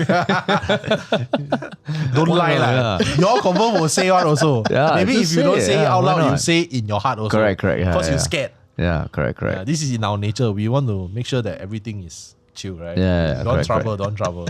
Yeah. Okay. Still sticking to armed forces in a way, but shifting a little bit away from the supernatural. Our next conspiracy theory is that the British built an underground tunnel connecting Labrador Park and Sentosa, specifically Fort Siloso, to transport military supplies. Have you all heard this one before? I think I have. Yeah. I have not heard it, but I'm very inclined to believe that there's some underground tunnel network somewhere, but more maybe built by the Japanese to store Yamashita's gold or something. I always love that legend. Gives you the hope, right, that maybe one day you are the one who will find it, right? Find it, That was weirdly enough one of the other. I saw a whole bunch of conspiracy theories online. I didn't include this one because I was looking at the more popular ones. But one of the slightly less popular ones, but one that's out there, is that Singapore's wealth was built on Yamashita's gold. Yeah, I've heard that too. Really? Wow. It's a conspiracy theory that's out there, lah. And there's still a lot of gold, like treasure hunters in the Philippines who go out there to try and find this supposed Yamashita's gold that's buried somewhere there. So I don't know whether part of it, in the rush before they surrendered and all that, some of it was stored in Singapore. So I always imagine, one day they will discover these tunnels in Singapore. La. Maybe they already found it already. Yeah, maybe. And it's already stored somewhere already, right? Make gold chain or... But I would think it's more likely a Japanese to do that than the British, because the British were already exploiting us above ground. They don't need to hide anything underground. Wow, that's fair. That's fair. That's very good. Nothing to hide. Nothing to hide. Yeah. I mean, I definitely believe in the existence of underground tunnels in Singapore, because it totally doesn't make sense why they wouldn't. I mean, we don't have earthquakes, or at least no major earthquakes. Yeah, tremors, but underground networks feels like, be it the British, the Japanese, or even the current government, who knows? Yeah. Between a couple of black and white houses somewhere in Singapore, you never know whether there's an underground tunnel. Those private dungeons. Private dungeons and all. Special dungeons, for special occasions. Special occasions. Correct. Yeah. I mean, like those free ports and everything in Singapore, those are six levels below ground. Yeah. That's where they store gold and all that. Yeah. And I mean, certain MRT stations also, the North-South corridor is also going to be so deep. Yeah. Right. Certain MRT stations is like, I can't imagine how deep you are underground. It totally makes sense why there would be some underground network. Yeah. What have you all heard about these tunnels, like in your research? From what I've seen, there's the Yamashita's gold theory. There's the supplies. So there's a variety of reasons for it. Some people have found entryways at Labrador Park, which have debris and everything blocking the entrance. So they've seen gates that open up and then it's blocked on there. They've seen gates that are locked and they have no idea where it goes to, and they don't know what the purpose is for. So that just fuels the whole conspiracy that there is the tunnel from Labrador Park to Sentosa. But that means you would need to go underwater as well. Correct. Wow, that deep. Yeah. That would be damn cool, man. Do they have the technology? I mean, they had Singaporeans lah. Just throw them on there, just dig with a spoon, and then just fuck off lah. The porridge spoon lah, the slightly thicker one lah. I wouldn't put it past them, to be honest. I think it is highly possible because there are tunnels that were dug by the Japanese during the war in Bukit Timah. They already found it already, but how deep it is, they never review. Correct. Because I used to be a firm believer in this whole tunnel between Labrador Park and Sentosa. I didn't know how true it was, but I just love the idea. But then it's the whole going underwater thing that trips me up because like you said, how deep is the water around? That I have no idea. That I have no idea. Because become fish, but next life then you swim, then you let us. I mean, you have to go really deep if you want to go exactly. And then to assume that the tunnel wouldn't cave in on you. Exactly. So that's the only thing that stopped me from fully believing in this conspiracy. But like I say, if it's during the both oppressors, right, the British or the Japanese, they will just use the coolies. They don't care. You die your tai chi. No. I think they don't care whether they lose the coolies. I think they care if they lose either the gold or the supplies. But I feel like it is very likely, but I think maybe our current Singaporeans are actually using it already for either defense or infrastructure. Because have you seen the oil caverns under Jurong Island? Yes. Holy that's insane. Shit, man. It's 150 meters deep. It's bloody impressive. Yeah, it's insane. It's frightening, but it's bloody impressive.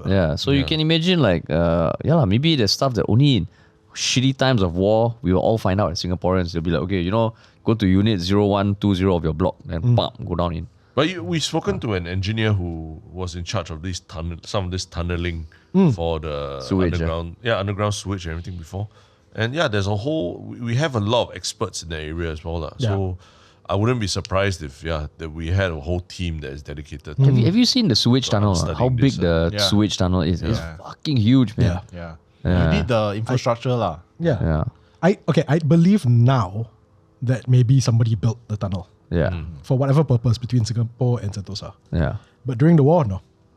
So during the I war, believe that it could exist now, but not during the war lah. Well, why do you want there to be a tunnel between Labrador and Sentosa? Why do I want that? Yeah. Why you Me say- personally, I just think it's damn cool. Lah. Oh, it's cool. Okay. That's it.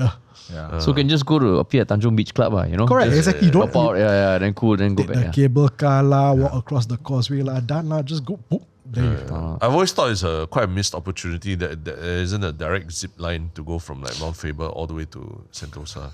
Just one zip line across. Because in Korea, like Nami Island, you can zip line from the mainland to Nami Island. It's similar kind of distance. Similar kind of distance. And then, or you could take a 10-minute ferry. So which one would you choose? A 30-second zip line, 10-minute ferry. Okay, Sounds scary. I choose zipline, but very specifically, Sentosa, you want to take this idea right. At least give me a bit of money for this. Lah. You know how in Japan there's the zipline that goes through Godzilla's mouth? No. What's that? Yeah, so there's I can't remember where exactly in Japan, but there is a place where Is you it can. Tokyo? It's not. I don't think it's Tokyo. I can't remember where it was, but there is a specific place where you can take a zip line, Yeah. and the zip line takes you through like the mouth of a Godzilla statue. Oh. Sentosa used to have that dragon at the cable car station. The Merlion or No, Malayan, an actual dragon dragon. structure. Okay. I will take the zip line from Mount Faber to Sentosa if I get to go through the dragon's mouth. But how big is the dragon? It was very well when it was in, I think it was like 80s to like early 90s. It was a small sculpture. If they rebuild a bigger dragon that I can zip line through, 100% I'll do it. But, So you're And into, I'm scared of heights. but you're into going into dark tunnels underwater and also going into dragon's mouths. That's your two. so basically dark tunnels lah. He likes going into dark tunnels lah. Well, likes you know, entering Let's dark unpack holes, that. What about the dark tunnels? I mean, you know, a man likes what a man likes. A man like, what's a man like? Okay, nice. I need give to him go a into tunnel, someone's- he'll go in. You give me a tunnel, I'll go in. Give me a hole. Give me a hole. a nice dark hole. You If know, it's slippery like a dragon's mouth, also even better. that'll be the cold opening for this episode. Just swallow me whole. No. Swallow me whole. Dragon's mouth. Okay, this one, this theory, right? You guys will love it. So there's this conspiracy theory that the government uses pigeons, free roaming chickens, and or stray cats as surveillance devices to spy on the population. Have you guys heard of that? Haven't heard before. I think I read something about it before, but the recent spate of like cat killings and everything, it kind of tells you that it can't be true lah. No, but maybe they got sick of they got an idea that they're being surveilled. You mean the people cat who kill killer, it? yeah. I mean, I wouldn't. Yeah, lah. I mean, but nothing was found other than the cat's remains when people find the cat and all. You know. Are you talking about the Yishun cat killer? Yeah. I mean, sometimes you just see this cat was stabbed like 13 times and Yeah. all. And I always wonder, what do these people have against cats? Yeah. Maybe they saw No, but the I cat. think isn't that like the serial killer, the framework for a serial killer? Usually just they this start with gruesome kind of animals. thing. They start with animals, then after that they move on to humans. That's the dangerous part. and is not it? just cats. Now they're also culling pigeons. They're starting to cull. I thought they're pigeons. culling crows. crows lah, and I mean I guess Crows and also pigeons lah. different lah. Different lah, bro. What Different, the bro. fuck, Different, bro. Walao, That's this racist, one, man. this- That is racist. Animal cis, animal not cis. Species lah, Yeah, species. species. You go and tell a pigeon, hey, you bloody crow. They're like, hey, birds, ah. shut up lah. Okay, I'm Birds, a what? pigeon. Yeah, ah. birds. It's like, you Yeah. know the meme, right? The crow, you feed the crow, right? The next generation, all the crow will remember you. Oh yeah, They have very good memories. It's so like a you- curse, like a Yeah, curse. yeah, you are blessed by the blessed by the Blessed, blessed by the blessed. crow. No, I'm saying all this is in that it doesn't seem like we value lives of stray cats or pigeons as much as we do, like say, otters. Like otters, they're literally building these barricades along Robinson Quay to allow the otters to spawn. You know, so like if you're jogging across there, they don't want you to like disturb them because they are mating or whatever. You see, that we treat them with a lot of reverence. So you're saying but- the otters are the surveillance? yeah, personnel. if anything, Yes. I think otters got more. No, they more are the chance to be revenue surveillance. generating device. Oh. No, but those Cute, free ah. roaming chickens also, what? We're not technically allowed to kill them, right? If I Actually, remember, why not? Actually, why not? I can't remember what the reason Because is. I think they are considered like wildlife. Jungle fowl. Yes. Yeah, they're considered wildlife. Yeah. Yeah. Why, So- Terence, you thought of killing them before? No, is I it? think some people have. What? Oh, some people have. The like, some people have. Simin residents, there was a kerfuffle of it. Oh, Yeah, that's yeah. true. Yeah, then there was one filmmaker who went to make like a docu or something about the chickens. Oh, is it? Want the chickens to be killed lah. Oh. Yeah. So, but because they were like crowing very early, then people want to go to work. They have a shack. I know this was already taken up by another website and another movie, but was the name of the documentary Talking Cock? No, no. But do you guys believe? I think it's a bit too far fetched. Yeah, I think it's a bit far-fetched. Yeah. I say, I don't see our society valuing these animals that much. Yeah. Yeah. But Yeah. no, but like then the people always go and like the old people, they like to feed the pigeons with the scraps, right? Yeah, Then they multiply like now to the point where pigeons are like it's very hard to get rid of them. Already. Yeah, they're everywhere. Yeah, Yeah. the crows is because they were attacking humans, right? Certain parts of the estates. But you could see some the government officers, they use like water guns to shoot the birds, no? Not water guns, No, there was the culling, there's crow culling, but there was one more where they're using, not fatal, it's just to nudge them to do something. That's the pigeon or the crows? You might I be thinking of think- monkeys. That's what they do for monkeys now. Water At the gun. zoo. Yeah, water So gun. animal. Spray.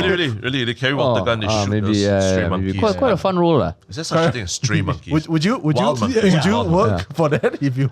I mean, if I had to, it'd be quite. If I had to do one of those, either like tray, scolding people for not returning tray, ambassador or like usher at the MRT, or shoot monkeys with water gun. I would choose shoot monkeys with water gun. So lah. I don't know, You heard it here first. Animal cruelty. He choose. I swear he was waiting for that moment. I'm helping. It's like you go everyday shower, also the shower shoot you. Maybe he don't like it because his friend groomed him like 2 hours straight. Then the hairstyle nice. Then you go in this fucker spray you water. Then like, hey, you see that? Now my hair I need to groom. Then my I hair can too. spray strategically. I only hit the tail. Oh, okay. Yeah. Just hit the tail. Yeah. I mean, now, do we even need animals if we really want to surveil the population? I mean, there's so many Cameras, right? robots, patrol yeah. robots now everywhere. Even the one delivering you food at Hai Di Lao or that, maybe the one got cameras on there already. Confirm have Yeah. And I mean, we are going to increase the number of surveillance cameras in Singapore, Yeah, right? yeah. Like to a ridiculous number, lah. We don't need Surveillance the state. animals. Yeah. We're surveillance state. Yeah. I think if we were to do like a research or something, right?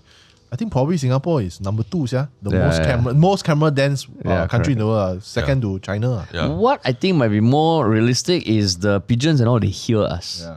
Because the cameras, right, you can see visually, but you want to hear the conversations. Yeah, That one I can imagine. talk pigeons. shit about the. Oh, okay, so stray cats, pigeons, or chickens, you still think that they could be surveilling us audio? I think it's a bit of a stretch. But if I had to guess whether it's more likely they are watching or listening, I think they are listening. Yeah. Your phone is probably. Your phone, Trace- yeah, correct. trace Why together. need to get a pigeon? I never say that. I never say he said that he stopped himself. This is the first time I see him self-censor. He don't self-censor. Why are you scared? No. Can you imagine like in the government meeting, they're like thinking of ways to surveil and some guy comes up with a pigeon proposal. Yeah. Then everyone's like, what the fuck are you thinking about pigeons? Because they have apps lah. Yeah. But I think if I was a believer, I would think it's most likely crows. Pigeons very hard to train. Very hard to train. Yeah. Crows, they are highly intelligent. I think can train, and they are very motivated by food. Yeah. Cats are wild cats. Cats are assholes. Yeah, they do whatever they want. They whatever. They happy they do. They not happy they don't do. Very hard to train cats. Yeah, So I think correct. most likely if you were to train, it would be crows. Yeah, That's you see true, those crows that know how to enter the tray return. Yeah. Those tray return smart. Smart. cupboards in the hawker centers. Yeah. Those crows have figured out how to time the opening and closing. Yeah. I mean, crazy. we used to have like carrier pigeons. What? Yeah. In Singapore? No, I'm not in Singapore, lah. But the fact that there was such a thing as Can be carrier trained. pigeons, Ancient China. they can be trained. Yeah. Can lah, but Can now lah. you look at the pigeons now, you're like, no. Why- I think hard. So the boomer pigeons are looking at the current pigeons, going like, I tell you back in Cannot my make day, it. lah. This one, yeah. No, but they don't. No because- discipline, no. Because the pigeons now, they don't need to work hard for the food. You just fly to the hawker tray, Oh, and that's eat the true lah, leftover. that's true. I've seen pigeons packing on like leftover KFC, bro. Yeah, It's they eat disgusting, anything, but like they will just anything. eat. Bird Yeah. on bird Flying, violence. flying rats. They are essentially flying rats. It's a problem, no? Right? Yeah. Scary, Pigeons, yeah. Yeah, I tell you, you're gonna get hate from pigeon lovers out there. Yeah. I Confirm. mean, pet communicators, pigeon lovers, Yeah. some of them, Yeah. I love pigeons. When they're roasted. Too late. Oh, okay. When they are roasted. You've eaten pigeons? Hong Kong. Not in Singapore lah. Come on lah. That's disgusting.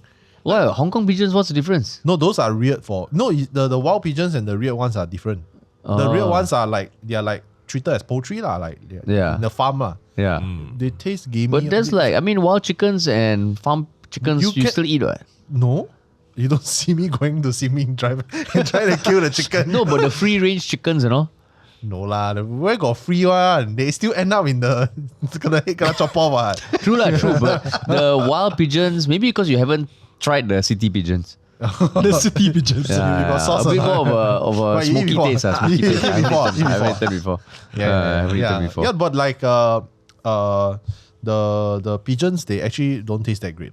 I tried because in Hong Kong it's a delicacy, right? Is it? It is. It tastes a bit like duck and chicken combined together. Oh. Yeah, it doesn't taste great. It's very gamey and very bony. Oh, really? Everything is a delicacy in Hong Kong. Is it? I mean, you can eat a lot of different things. Oh, is it? What You have tried you before? eaten? You What tried have you before? eaten? Huh? What have you eaten that's weird? In China, I mean, it's all different parts of the bird that you normally Like what? Like what?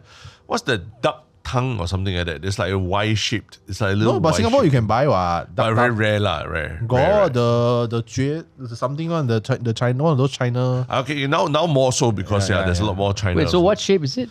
It's like this Y. It's like a Y. It's the duck tongue lah. Yeah. It's duck tongue. It's like this Yeah. Y-shaped thing that when you look at it, like how do we eat this? But actually, So He you don't eat it. he don't expose himself lah. He I eat mean, other animal lah. He don't want to say only lah. China got a lot of different kind of That's animal. why you lot could of see the different no animals. Yeah, he's nervousness, scared, right? he's It's like, scared. I oh, would say it might not even be China that you eat a lot of these strange things as well. Not just China. But I don't think pigeon is strange because I think a lot of cultures do eat it. But I just feel that if you have duck or chicken, why don't you just eat duck or chicken? Because they got more meat. This one really no meat, and you pay a lot more, like $30 for one. Is it? Yeah. Yeah. I mean, it's like quail lah. Why people eat quail? But it's so small. Yeah, it's no point. But people still eat. Crocodile meat. Crocodile meat. tried before, It's very much like chicken. It's- Sometimes I can't even tell the difference. Gamey, bro. Gamey. A little bit gamey, a little bit gamey. But in Singapore, you can get, because crocodile farm and all. I you just can, ate not too you long can ago. eat Yeah. it. It's not very nice. It's very, very tough. Yeah, tough. But wild boar is nice. Wild boar. I tried wild boar before in Taiwan. Oh, is it? Yeah, Taiwan. I think I've tried wild boar also. Yeah. You have, man? It just tastes like a think feet so. pork. Where did I like try it, a pig that went exercising. Oh. Yeah. But I mean, we talk about it disgusting, but like I go Japan and then there are some places I visited where like, there's whale sashimi here. You want to try? Horse also. Yeah, I heard Horse horse sashimi, you know. sashimi. So Horse sashimi. to them, it's the most normal thing ever. And, it's like Japan and all. Ooh, There's you know. also chicken sashimi there, right? Yeah, there's all sorts of sashimi. So it might sound weird to us in Singapore, but actually it's like it's just part of life. Yeah. Yeah. So get off your high horse, man, Haresh. No, but sashimi almost feels it's so intricately prepared, right? As opposed to something that is a little more like, you just cut and then you roast and then you eat and all that kind of stuff lah. You need to season before you roast. Yeah. I don't know. Yeah. I think you have an image of people eating pigeons. Yeah, he just No. Actually, I got no issues with people eating pigeons. If you're okay with people eating chickens, then pigeons, you shouldn't discriminate lah. Unlike Terence, You He eat just one looked bird, at you as yeah. a brute. The Yeah. moment you mentioned pigeons, he thought you were off. Yeah. This side of the table lah, they eat whatever they fucking want. Don't give a Hey, shit. don't drag him into your Anything racism. you see. Don't drag him into your racism. Wayne is innocent. I don't know what you're talking about. We're civilized over here. Yeah, we're civilized. Are you reading food every day? Yeah, what are you talking about? Okay. Enough about the birds. This one, a little bit dark, but I don't know how familiar you all might be with this one. Kidnapped children's skulls were used in the foundations of the Benjamin Sheares Bridge. Apparently, yeah. Apparently. Yeah. This whole episode is about conspiracy theories. Let's just assume everything is apparently. Yeah. This was done as a sacrifice to ensure the bridge's safety. Oh my God. One version of this conspiracy theory was that a dog-headed man was responsible. Dog-headed. Dog-headed man. Oh. Yeah. Wow. I don't know why specifically a dog-headed man, but that's one of the theories. I've never heard this before. Yeah. So the origin of this conspiracy theory was that during the building of the Benjamin Sheares Bridge, around that time there were also supposedly a number of kidnapping cases. So people started to link the two together and say that children who were kidnapped were eventually used in the foundations of the bridge. But it I is haven't heard that also. it is a known thing in certain Asian cultures that human sacrifice is needed to keep the bridge safe lah. So there is also conspiracy theories further north in Thailand that certain huge bridges there were human sacrifice also. Oh, really? They never say if it's kids or what, but there are some conspiracy theories that I've heard of like railways lah. People being but don't know whether it's sacrifices or just the dive in deaths. building of the railway. dead bodies, and then they just be part of the structure lah. If it's then why don't you just put $1 coin in each corner of the bridge or something like that? maybe not enough. Dollar coin wasn't invented yet. Before Benjamin Shears Bridge. This was way back. Yes. Okay. The Benjamin Shears Bridge would have been built in what, the 60s? I think late 70s, early 80s. If I That one remember. feels a bit too recent to have that kind of like sacrifice. Yeah, But agree. it sounds like the response of there are a lot of unsolved mysteries and kidnappings that people just need to find some closure on, and then they come out with some kind of conspiracy theory like that because it sounds edgy, right? They weren't kidnapped, they were part of nation building. Oh, literally, man. bro. Literally, Yeah. bro. Yeah. Literally. Yeah. I think maybe for me it's a 50-50 maybe. Yeah. I have a new stance on this. Because Carl and I did a documentary about my Eurasian heritage. So now I'm just insulted that the bridge named after a Eurasian politician in Singapore is the one saddled with this idea that child sacrifice was attached to it. I was like, what the hell, man? There's already so few of us down here. Now you're connecting us to child sacrifice. But like, what were the kidnaps ever kind of like uncovered, you know? I cannot remember. And that's the thing. I like, from what I remember from the research, and it's been a while since I've done like the deep dive into this. From what I remember into the research, I don't think, like, even some of the kidnappings, I don't know whether they were actual kidnappings or they were saying that there was more kidnappings to tie it into this whole conspiracy theory. Okay. But children would be going missing. I can't remember what the percentage was of how many of those kidnappings were solved. Yeah. There were those quite infamous cases of the 3 children who were left at home, I think Geylang Bahru or what. Yeah. And then they were found like slashed and murdered and piled on each other. Yeah. in the Stack toilet. lah, yeah. And that was like horrible, unsolved, man. right? And, there's a lot of conspiracy theories about who it might have been. And Some blame the parents. Yeah. So Some there was a blame my note that was uncle. found, right? Like some, then they received phone calls at the funeral and stuff like that that. is also. mad. So yeah, I can imagine back then when there's no internet and all these things, all these kind of stories kind of fill the gap lah for people when they cannot explain why such bizarre things were happening around them. Yeah. So and in the 70s and 80s, people actually go missing and you can't find them because there's no digital trace. Correct. Even till now there are people that still can disappear if they want to, but either by choice or not, right? So I feel like it's very likely that it was just linked to this like a closure. Something weird happened. Yeah. Wasn't there that case of that teenager who went missing one day and then like how many, I don't know, 15 years later, like 2 people arrested in relation to her, or 1 person was arrested in relation to her Or the murder. And it turns out it was like basically a bunch of young people coming together. I think there was an overdose or something. Then they panicked Burned and the burned body. the body and all. They got found out because he used his laptop, right? Yeah, he took out her laptop after like don't know how many 15 years or something. Then they found that digital trace of that laptop. Yeah. I remember that case. Yeah. So people do go missing even till now. This is something that is quite scary actually. Yeah. You know, there's this service in Japan, I think it's called Johatsu or something, where you can actually hire someone to erase your existence. And you can disappear. Not kill you lah. Like this company will help you disappear. That means your digital footprint, everything. Because sometimes in Japan culture things get too stressed. They just don't want to face the world. I thought it's because there's the Yakuza and like tracing people down and stuff like that. No. I mean, it could be either that or like you. And I believe that these companies, they have links to the triads also. So I believe that that these things do happen. I don't know if that happens in Singapore. Yeah. But Wasn't it? I don't know if it's real, but I just saw on the internet this wacky story of this. Not wacky, but quite morbid story of this guy whose wife was murdered. A Japanese guy. His wife was murdered in an apartment like 30 or 40 years ago.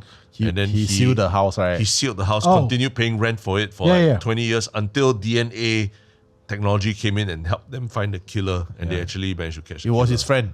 Oh, it was his friend. Yeah, it was revealed that it was his. I think it was his university student or something. Wait, so that's crazy. this guy's wife got killed and the body remained in the home? No, they cleared it, but They the cleared DNA, it. he never touched Yeah, anything. he the left it furniture as and it all. is lah. For the case to be investigated as and when or and something. continue paying rent on the place, and Because just he kept it as wanted it is. to conserve the DNA. Yeah, he sealed it as it Yeah, is. because the As it was. technology back then wasn't as good. Then when they got the technology, then they were like, I think it was revealed. It was someone close to him. Oh, damn. And he was Oh devastated. my, Yeah, insane someone close story. to him. It's insane lah. That's why we do horror. We try not to touch true crime because true crime is there are actual victims. Horror is like, oh, my friend Yeah. say he goes there. But that's why I don't understand people who love true crime. Like they listen to true crime to sleep, no? This one is emotional privilege. I always say this because, I mean, especially Singaporeans, we have pretty good life. So we don't really see much tragic cases. So then you see this, wow, he's got this thing happen. You know? Then you feel better about yourself than you fall asleep. No, Is actually, it? it's really Really? a thing.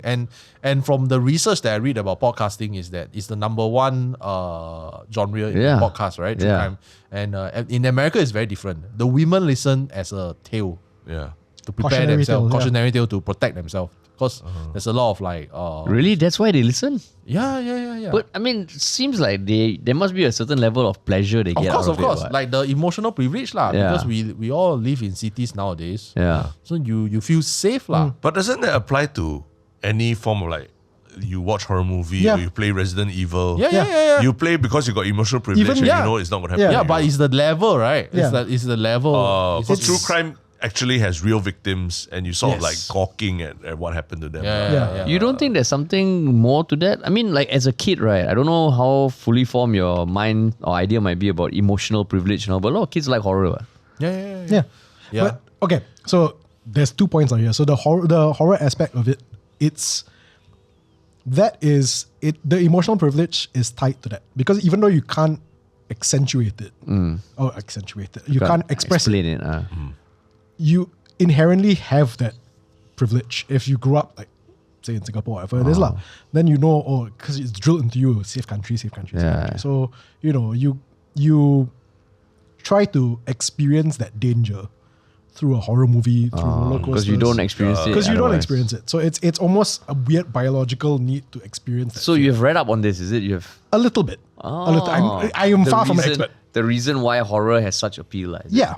So that's why, like, when you're saying like, true crime and everything appeals to a large number of people, it's the same. It's in this way, it's very much the same as horror, but also the same as roller coasters. It's also the same as escape rooms. So next time someone says they like true crime, I'll be like, privilege, right? I can say that. No, it is a privilege. Yeah, because some people they cannot because it's- maybe it's something too close happened to them. Yeah. too close. To Yeah, the too truth. close to them. So I feel like it is a form of privilege. Yeah. I think that whole idea of having real victims involved, that's where it gets a bit trickier because yeah. there's almost that distance, especially for like, in a place where murder rates aren't terribly high. Yeah. There's that distance because like, it's never gonna happen to me. Yeah, correct. So you almost feel like, okay, that's not me. I'm not saying it becomes fictional to you, but it's a few steps away from fictional because it's so far removed. Yeah. Also interesting. This is the first time I'm hearing emotional privilege to enjoy Yeah. horror and everything. Weirdly enough, I think the two of us were researching this completely separate from each other. Yeah. And we're like, No, emotional because privilege. for us it's a natural extension. Yeah. A lot of people ask, why you don't do true crime? I say we can, Yeah. and I believe that we can do a very good job at it. But we choose.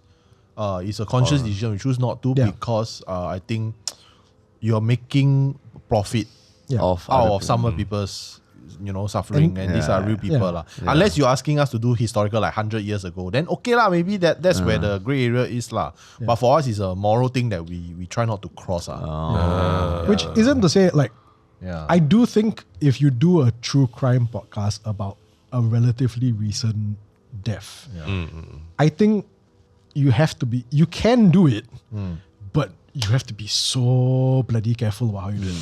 And not just the research, but like the approach to how you cover it and everything. There's too much. Yes, there's too much work, like the actual research and all that, but also there's so much emotional labor in that I personally, and I think Carl also is like, it's cannot. It's not worth us getting into that with the risk that it will affect anybody who was involved with those things. Yeah. So because you need to do it justice. Yeah, That's exactly. why I feel like the Americans, they do it very well, like the Sword and Scale, the podcast, right? I can't listen to that podcast, man. The investigative journalism, like Yeah. they actually help to the case in some sense, right? Yeah. That amount of work and to leave yourself within that space, it takes a toll on your mental health. I think it's really not for everyone. Isn't it? If you do it like as a cautionary tale for listeners to learn lessons. So is it's that really okay? like it's really how you do it lah. It's really how you do it that makes it interesting lah. Because some people, they just do it because it's very sensational. Yeah. It's right in the moment. Yeah. In fact, there are people who do true crime episodes, right? Like maybe months after the tragedy. Which is like, I feel like a bit like Too close. they're very ghoulish. I feel. It is super interesting because so much of horror stories you hear, actually it originates from some crime that was Tragedy, done, tragedy. Yeah. So this distinction between true crime, which is something probably more recent and has the victims are still victims' families and all still around, versus horror, which is mostly fictional. All the stories come from many much longer period ago. That you can draw a very big distinction between those two. Yeah. That's why we do what we do, lor.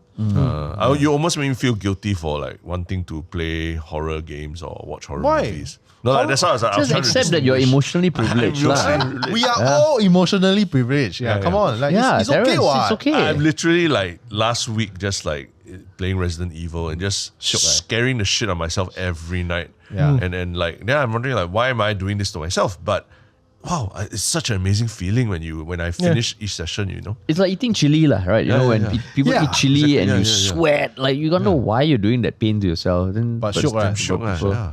But why would you want to play Resident Evil Requiem? This is not something that I would imagine you wanting. Why you don't imagine me You playing? I mean you guys do comedy, right? Then it's like something that I can't say that it's not your brand, but like it's something that you guys have mentioned that we won't necessarily want to do horror. Or not do horror, but I think you all talked about the experience of like your life is certain parameters and quite safe and all that, and you just want to peer over the edge and see what it could be like if a zombie attacks you or something like that, right? And how you would react in that situation. So I don't get any pride out of it. Like when my wife asks me, "Why are you playing this? It's so scary." I don't like, "Oh, I'm so brave, look at me." No, I tell her I'm damn scared also. I'm a wuss.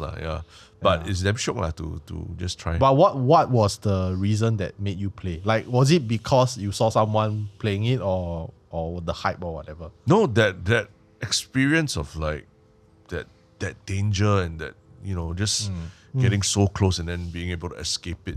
There's this catharsis that I think all the Resident Evil games managed to capture very, very well. But specifically because of Requiem lah. It was because it was Requiem that. No, I played the previous ones, but I like this one because I feel so much more helpless in this one compared to the others where it's a policeman, Leon, and he's so powerful and all that. Yeah. This one, she's completely helpless and you're trying to evade rather than overcome the bad people. Yeah. Do you play games? Not really, lah. No, but we've done escape rooms and all that before, and you've also, the catharsis you feel from it also quite shook, right? But that one, I think because it was a communal thing, that was like our team, so it's like 4 or 5 people. I mean, honestly, I think I can get really into games, but I haven't gone down that path yet. Because I think, I do think I would absolutely love it. You'll do escape rooms? I used to do escape rooms. Is that an emotional privilege aspect of escape Depends on the kind of escape room lah. If you're doing one of those horror ones, then to a certain extent, yes. I feel like to a certain extent that's that emotional privilege because you're going in there, you're like, and the horror ones always, there's that element of tragedy, like this girl was killed in school and that kind of thing. And then you're down there like, oh, I'm gonna solve a mystery. Yeah. We were one where we were literally like I think there was like a fake corpse hanging from the building, and then we were forming a star around it. It and was damn fun. chanting, What the- chanting It was to- damn. What? That's the best. I mean, I haven't been to that many escape rooms, was but that fucking was a great experience. Yeah. Did it solve anything? You're chanting around the. correct. It was part of the thing that we had to do, lah. No Holy shit. spoilers, but it was something related to the suicide of a student in a Japanese school and all that. Yeah, Holy and I mean, shit. there's like a game master who prompts like. Right. So that's why it was a very kind of different experience. It wasn't just clues you do and all that. It was really really immersive, lah. I was about to say, like, if there wasn't a game master, like how you all came to the conclusion, like, oh, there's a dead body hanging out here, let's chant around it. I think some of the instructions. Yeah, it slowly made sense. solve. They hinted lah. They hinted. They hinted. Yeah. Yeah. But it's always one of those experiences when I'm in the middle of it, I'm like, why the hell did we sign up for this? But after that, we do it, then we sit down, we're like, wow, that was awesome. While eating ramen in our aircon, that experience was very nice. That's the privilege that yeah, you're emotional talking about, privilege, lah. Yeah. No, I think it's fun. You will love Requiem because I feel like Requiem, the way they wrote the game, right, is really good. The pacing is. You played it also. Yeah, I'm a big Resident Evil fan. Yeah, I finished it Speedrunner. very fast. But I rarely say this for Resident Evil games. They are not known for their writing, but Requiem's writing is very good. You haven't finished it, right? I haven't finished, don't tell me. Yeah. When you finish it, you will get it. You get why I say what I said. It's very empowering for women, right? No. It's not the empowering part. Then. No, actually, the remainder of the game you're Leon. Oh, okay.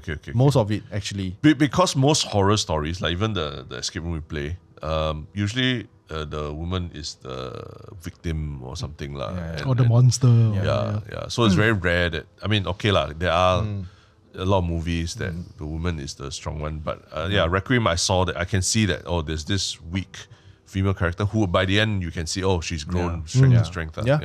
It clearly states that, and it's actually pretty good writing, I would say. And the performance is fantastic. Yeah. Because the voice actors, they actually do the mocap themselves. So the you see all the expression, right, is based on their acting. Oh, I see. Grace is good lah, right? Correct. Yeah, I think it's good. Yeah, I hope you finish it soon. Wow. Yeah. So, but interesting that you are the horror guys, but then you think about emotional privilege before partaking in a horror experience lah. And not to say we won't do horror. Like I think one genre I would love to do is horror comedy lah, which we kind of have touched on a bit. Yeah, you horror did. comedy. Yeah, But the horror, that kind is like that one not my cup of tea. But the thing is that the intersection between horror and comedy is actually very close. Very close. Correct. The tension and the release that you feel Yeah. after. It's pretty much the same. That's why horror comedy, it works for us. Like Dead Air, even though got ghost stories, but a lot of it is funny shit. It's like what was it that Sam Raimi said that Evil Dead was a Three Stooges movie, but instead of custard pies, it's blood and guts. Oh, is it? Yeah. Yeah, pretty much. He did Spider-Man, right? Yes. Then that scene of I think Dr. Octopus like waking up from a surgery or something. Actually, it was like, wow, fantastic horror sequence. That was his horror roots. Like, Yeah. Okay, so I got this question that I want to ask you all, right? Do you guys believe, right, there is a supernatural or basically a department within the Singapore government, be it military or not, that actually deals with all these supernatural things? Because here's the logic. The logic is that everything we call the police. You fight with your neighbor, you call the police. People throw rubbish the wrong way, you call the police. Yeah. Grab don't refund you call the police. Yeah. So I'm pretty sure that even if you see ghosts, right, or you think that you see a ghost, you also call police. So there's a lot of these kind of cases that is very strange and weird. And I'm sure some of it is real, like a fraction of it is real. Yeah. And then they need to refer to a department to settle it. Yeah. So or something. can I just ask, what you're asking them is, when there's something strange in your neighborhood, Who you gonna call? Yeah. So do you believe police? that? He answered already. Police. Yeah. Correct. Yeah. But who escalated it? Right? Yeah. Do you believe that there is this? So like just how years ago we didn't know about the SOF existing. Like This one is like the Ministry of Supernatural Affairs. I don't know. Like. I mean, if you look at like a lot of the militaristic regimes, or whether it's the Nazis or even the Japanese, the Imperial Japanese, they had their hands in the occult, and Oh, really? And I mean, the Nazis, they did research a lot of that kind of stuff. And you know, there's the whole rumor that a lot of religious relics they thought would confer power onto the Third Reich. Yep. So They that's took it, where, so that's where the whole Indiana Jones story kind of emerged from, right? And then the Japanese, they had their own. They ran a lot of experiments. What was it called? The special unit that that did a lot of like experiments on the human body, right? And I'm sure they were looking for ways to extend the longevity of their soldiers and stuff like that. So I think every large institution, just as insurance, you would have like some kind of at least one or two specialists whose job is to look into these things and see whether they can help you as create stronger soldiers and things. Yeah, I would imagine that it's not a department. They just have like contract stuff. Every year on a retainer. Like the BOMO retainer, feng shui master retainer. Basically people that they can go to and tap on, but not on official like payroll. Like CPF lah. Probably don't pay them CPF lah. But isn't there a danger that because they are external stuff that it could leak and go to the public? Yeah, and that's quite dangerous, especially for military secrets and stuff like that. Right. Also, you're thinking like top secret, confidential kind of unit. Yeah, like for example. Yeah. Like today somebody find like an actual body of a Pontianak. With the nail and the neck. In the neck, then she's like hibernating. Then you need to hide the body. So if not, people will start freaking out. Yeah. Then this supposed unit will have to take care of it. But that's why I feel like having a unit has a higher chance of things being leaked out. As opposed to, division of labor. Let's say you find a Pontianak body, you kind of bring in one person at a time and all. Otherwise, a whole unit, right? I think there's too much paper trail there. No, then there'll be one blurfuck NSF who uses his phone to take photos. Or he sent the minutes to the wrong email. Come on. Exactly. CC someone from the Straits Times. Because I feel like That's why. maybe for this unit, right, it's like handpicked from different units. Like the SOF lah. Like if you join this, right, you're sworn to secrecy, right? You cannot release anything. Whereas if you're hiring freelancers, right, you pay the invoice what you say or so that's where these freelancers are, of the traditional arts lah, those sort of things where they don't require invoice or something. I think for the army, why it might work is because it's stay in. You can control a lot of factors. And like there's a certain camaraderie there because they're all part of the same unit. This one, if you got different religions, all part of the same unit, confirm got politics.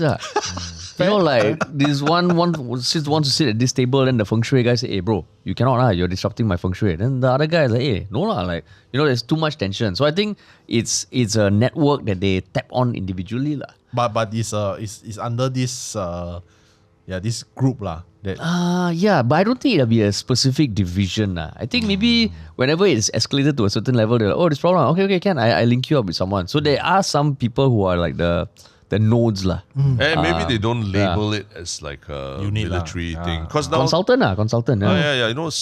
The civilians working in our MINDEF and all that, they operate on a very close basis with MINDEF, but they don't call themselves like soldiers or anything like. Because wasn't there the whole fable like plainclothes commando unit? There was one guy 15 years ago who went on this crazy rant in the library. He said that he's plainclothes. You know who I am? I played SOF plainclothes commando unit. Everyone's like, plainclothes commando unit? Why do we need plainclothes commandos? So maybe it's just one of those things where there's a department, but it's not like officially under any institution. Yeah, the coaching department lah, like life coaches and all that. Yeah. It's just consultants and all that. That sounds like another TV show, man. This unit, the aura, how does it feel? Depends. Depends. Aura experts. Aura experts, I do like that theory because then if they approach the freelance contractors, there's a certain level of deniability as well. They're like, we're just life coaches. Exactly. Life coaches, so you just approach this one life coach to find the Pontianak for you, then correct. I mean, I can kind of attest to your theory. It's because I have friends who are part of like the temples, the Chinese temples. Then they do like exorcism and stuff. And this is a thing that was told to me lah. They actually said that this one we actually got hired by certain government organization to clear cemeteries of ghosts. He said this particular private cemetery, I think it was for like fallen comrades or something. Right? It was some military stuff. And they say it's in one of the camps, near one of the camps. They told us to get our deity to clear. Then I say, then did you see any soldiers? They say, yeah, only the injured came. He said no other. Then because they needed a representative of the camp. Yeah. So usually all these like mumbo jumbo stuff, you will never see someone with like officer rank come on. It's usually the inject going settle. So like, wow, actually that's pretty cool. Okay, so this ties into the whole $1 thing. Do you think that it's a systemic thing where they've got like funds allocated to bomos and tankis and all this? Or it's just one inject going, we're going to clear this? You mean from the military side or for the government side? Government side. Yeah, government side in general. Do you think it's a systemic thing or just one person in like certain departments is going, I think we need... I would imagine that it's almost like an unspoken rule kind of thing. Because for example, we have spoken to some media professionals from other countries, and when they are talking about their budgets, right, they need to budget for stuff like, payments. If you know special what I mean. payments. Special payments. So I know, that's I know. part of the budget. So then when I heard that, I was like, really? But then they said, that's the reality of things, So I think maybe in Singapore, like, there is miscellaneous petty cash. Petty cash, So it is not Cash, official. Keep in the money box. Correct. Because there'll probably be one or two people who really believe in it. Other people don't believe, but they will have their say because they are higher in rank or whatever. So they'll be like, okay, you have to do this. It's like, in families, sometimes you're doing something, must do this prayer, must do that prayer. Nobody really, the younger generation all don't believe in it, but because the uncles and aunties want, then you do. So I think it's probably like that. The old school people enforce it, but there's nothing in black and white. Yeah, that's how I would think. No, but I feel like it's also like you were self-correct. Like for example, like maybe the NJ say, hey, you must pray. Then the new CEO is like, no lah, I don't believe in ghosts. Yeah. Then kena. Then he's like, okay, can teach me how to do it. Then the legend continues. There's a reason why they keep continuing certain rituals. Like, our most famous island to train new recruits. No, and I've also heard from, I think people who work in companies and all, they said they do it even if they don't believe it, because if they don't do it and something fucks up, right, it's their fault. So they're like, why take the risk? You want to roll a pineapple in the new office, you go and roll. So we get corporate, 10 pineapples, because if you don't roll a pineapple, if anything happens, it's my They're fault. more scared of the boss than the ghost itself. Yeah. I mean, it's the same theory as why we say sorry when we pee on the tree. Exactly. What's the loss? You just say sorry. That makes sense. Fair. Yeah, it's very interesting. And then say thank you after that. Thank you. Now we learn. So you guys must say please, then say thank you after. Pre-stream, pre-stream. post-stream. Pre-stream. Midstream, nothing. Post-stream, Yeah. thank you. Post-stream consciousness. Post-stream. Post-stream clarity. Post-stream clarity. Always ask for consent. Correct. All right. Do you want to do the... I think... Okay, so we're going to end the list of conspiracy theories with the most popular and, according to what we've seen in terms of press, the most covered Singaporean conspiracy theory, which is the Bukit Timah Monkey Man. You heard of That's it? the most covered conspiracy theory. In official, apparently in official newspapers, yes, in news outlets. So it's, as the name implies, it's a Bigfoot type creature living in neighborhoods, forested areas. There have been reports of this creature as recently as 2020 on outlets like Mothership and even on Australian digital news outlet, Wow. 9.com.au. They did a lifestyle piece about the monkey man. So, some sources in our research have claimed that CNA, the new paper, and Xinmin Daily, Xinmin, right? Xinmin. Yeah. Xinmin Daily have reported on the creature too. But every time we try to go to those links, the links are down. Oh, Yes. conspiracy. So, Bukit Timah Monkey Man. So the monkey man supposedly looks like Bigfoot. Yes. Yeah. That's it's the whole cryptid Bigfoot, big hairy man kind of thing. Have you guys heard of this? No. No, actually. No? Really? Yeah. Because it's quite famous. Bukit Timah Hill, is it? As in like I think Wherever Bukit the Timah, forested MacRitchie also. Yeah. Very cheap, okay. Here's the thing. Even I hadn't realized how, no pun intended, how big this was until I started doing research for this. It is big because I remember the this story, right, was I didn't even got it through internet. I got it through my dad. Oh, really? My dad told me that right, there is a we were talking about Tarzan. Like I think the movie or something. Then he said, Singapore got Tarzan, Like there's this guy who's like living in MacRitchie Reservoir, apparently. Then he and his family, they're all like not monkeys, they're like wild people. Primitive. Primitive people that they refuse to stay in society. And then they So the monkey man is Bigfoot or just a dude living in No, his so family? there's two theories. One is like they're Bigfoot, or another one is like just wild people like staying there. Like, but apparently there's an island, like not really an island, like within MacRitchie, right? The forest. Then there's like an inland place in the middle of the lake. Then that's where they stay. So that's the Wow, that mysterious part that they were sharing lah. Yeah. You run a lot of MacRitchie, right? That's what I used to run. You Yeah. got see any? You got see Never, any monkey man? Yeah, I never see monkey man. Yeah. I run at night also, no, which was damn creepy. Why? No, because I was training for something, so I had to run a few rounds lah. So I started before sunset, but I ended after sunset, and it was fucking dark, bro. But it was ridiculous lah. Like certain parts cannot see my hand also. Then you still run. You have to get out. If you step on the snake out. So the second time I went with my friend, I said, hey, we go run, we wore headlights. There was one time we were running across and we thought we were jumping over a tree root. Yeah. But then when we went past, we saw it was a fucking python, man. Big one. Holy crap. Big. Yeah. So we just carried on running. But yeah, no monkey man. Yeah, no monkey man. No monkey. Only monkeys lah. I've seen a lot of monkeys in the area, and they maybe could be more aggressive than an actual monkey man because they see you, they see that you have a plastic bag, they'll come for you lah because it's food lah. Whereas the monkey man, I can imagine he just wants to be left alone to do his thing. But it sounds like with all the Instagram and stuff like that, somewhere they would see it a bit more clearly lah. Exactly. And, like Singapore is so damn small. You want to go town so one weekend, you might bump into your friend. Yeah. So unless the monkey man, like he doesn't stay there, he just hangs out there lah. Now he got BTO or something. Got go with you. Yeah. Maybe he died already. For all we know. Maybe he died already. But wouldn't we have found the body? Yeah, that's why I say they call the specialists go and settle. Yeah, it's part of that, right. that life coaching department. Monkey man. Monkey man, I never heard of it, man. Bukit Timah monkey man. You Google it, it's actually there's a lot of Is it? there's a lot of Really? posts about it, like Wow. supposed sightings. Got no photos lah. Or like Of course. silhouettes. Of course, got no photos lah. God, No, as in God. like silhouettes Got lah. silhouettes, Yeah. like the ones those shitty, the ones that you shoot on your Nokia Yeah. phone, that kind of. It's like, there's that very iconic Bigfoot video, the one walking and then it turns around like that. Yeah. You all never went hunting for this monkey man? No. before? We our stance is right. We just tell stories only. We don't go and investigate. That one is for other people. They go and do it lah. We will record at supposedly haunted That's places the or max. creepy places. That's the max. it. That's the max. A bit of wounds also lah. You won't go actively seek out the paranormal. Nope. lah. I think it's also like this is more like the creator side of us talking. I think it's also the thrill is actually that is a mystery. It's a mystery. Once you find out that doesn't exist, then it's not fun. It's like a bikini lah, essentially. Explain. No, Please. I know where he's coming from. No, I want you to explain why everything has to be sex with you. Like Thank you. like Yeah. you're like Robert California, bro. Yeah. His mind is always about that lah.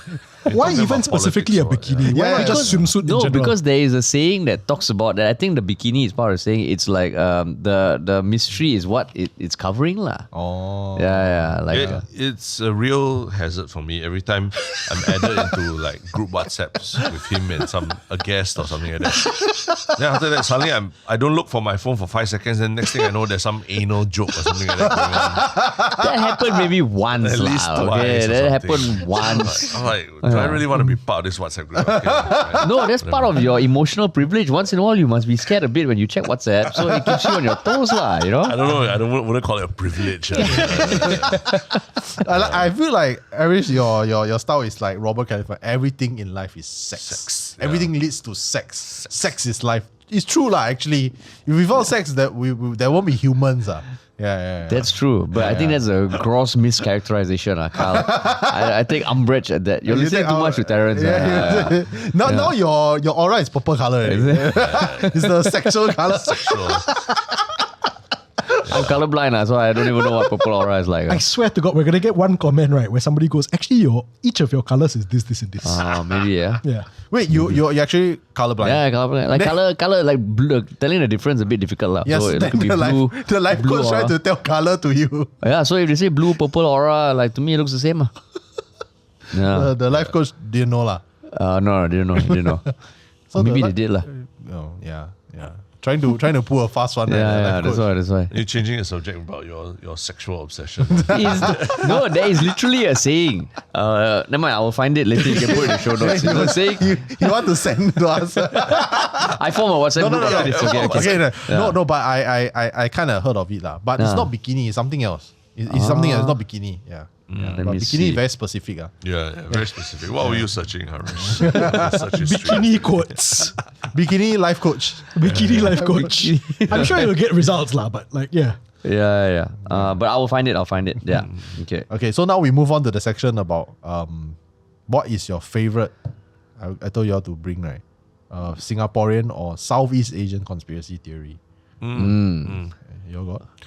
I mean, mine's very mild, but it is based in Singapore. Okay. About, the whole direction of the Singapore flyer, the direction in which it's rotating. Oh, okay. When it started, apparently it was going in a anti-clockwise direction. But then after a few years, they actually flipped the direction of its spin to clockwise.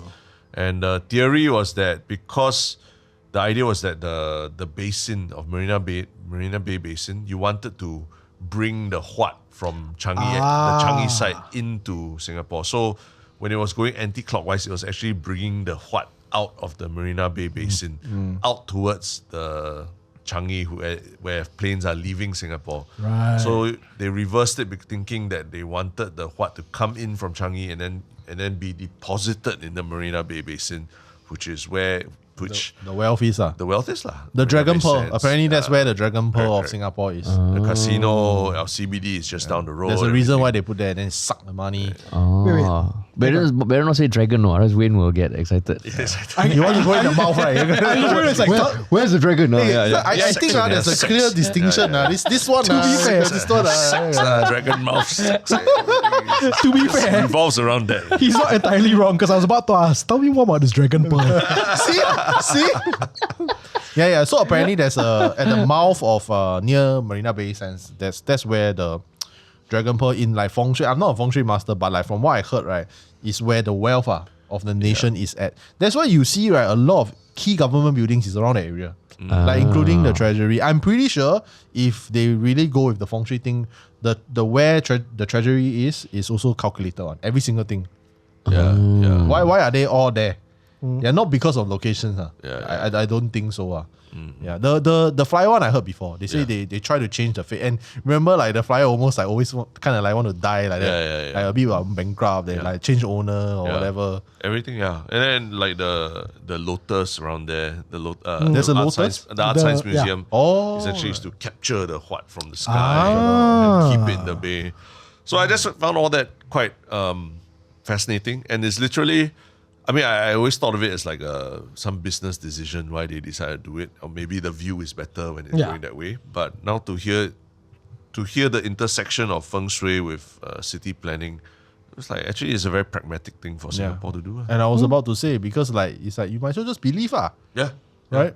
Anyway, if it wasn't doing well, then we just change something and see whether it changes our fortunes. And if it doesn't do well, you can blame the feng shui lah. Yeah. It's always about finding a scapegoat. Right? This bloody Dragon's This Pearl. guy is cynic, bro. Yeah. But I have a lot of I do hear a lot of stories at the flyer, like supernatural stories. Supernatural stories. Yeah, Oh, is it? Yeah. What's okay? So this one I cannot go into too much detail because it involves a certain keystone event involving the flyer, if you know what I mean lah. So apparently there got quite a bit of kakas, a lot of pontianas around that area. Is it? Yeah, around that area. Yeah, I don't know why lah, but actually, yeah. Then I think the workers there, they have seen stuff. Oh my and god! Because they have to work overnight to set up for the event. Yeah. So then actually a few of them they've seen, and then they told my friend who actually works there also lah. Then he said, yeah, actually quite a lot. They're quite Ang Mo also saw. Ang Mo also see. Ang Mo at first they tell the Ang Mo, you don't work alone at night. Because they work at night, don't work alone. Because these are Ang Mo engineers and all. Yeah, they're not scared. They say, no such thing as go. Then after that, right, 5 minutes later, he walked very fast to the smoking area. Then down there smoke very fast. Then he say, you saw her, right? It's like, yeah. Headless horseman. No, Pontianak. Pontianak. And then he said, yeah. You sure that wasn't just some influencer who came a bit too early to the event?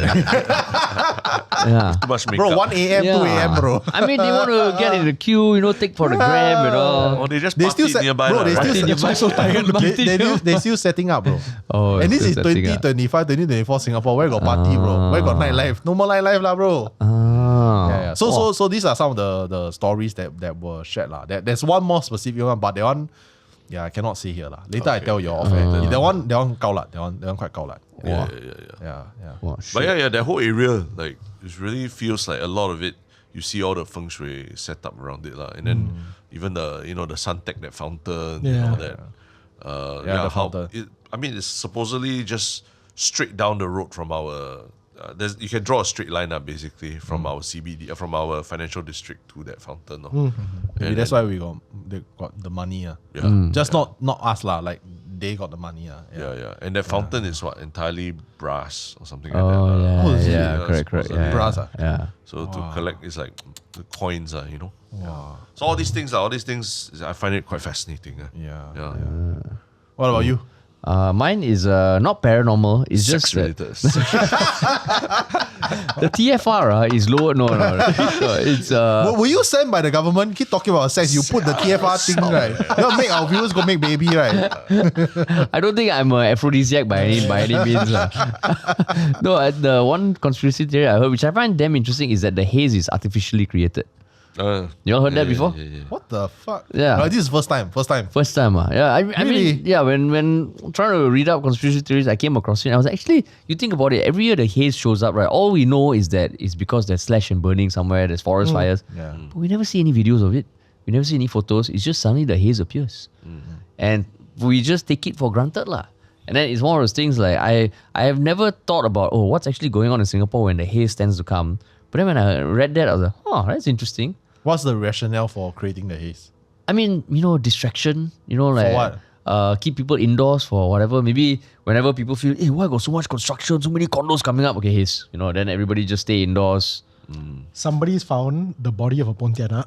So the haze is to keep people indoors. So that the freelance contractors They can come and take the body away.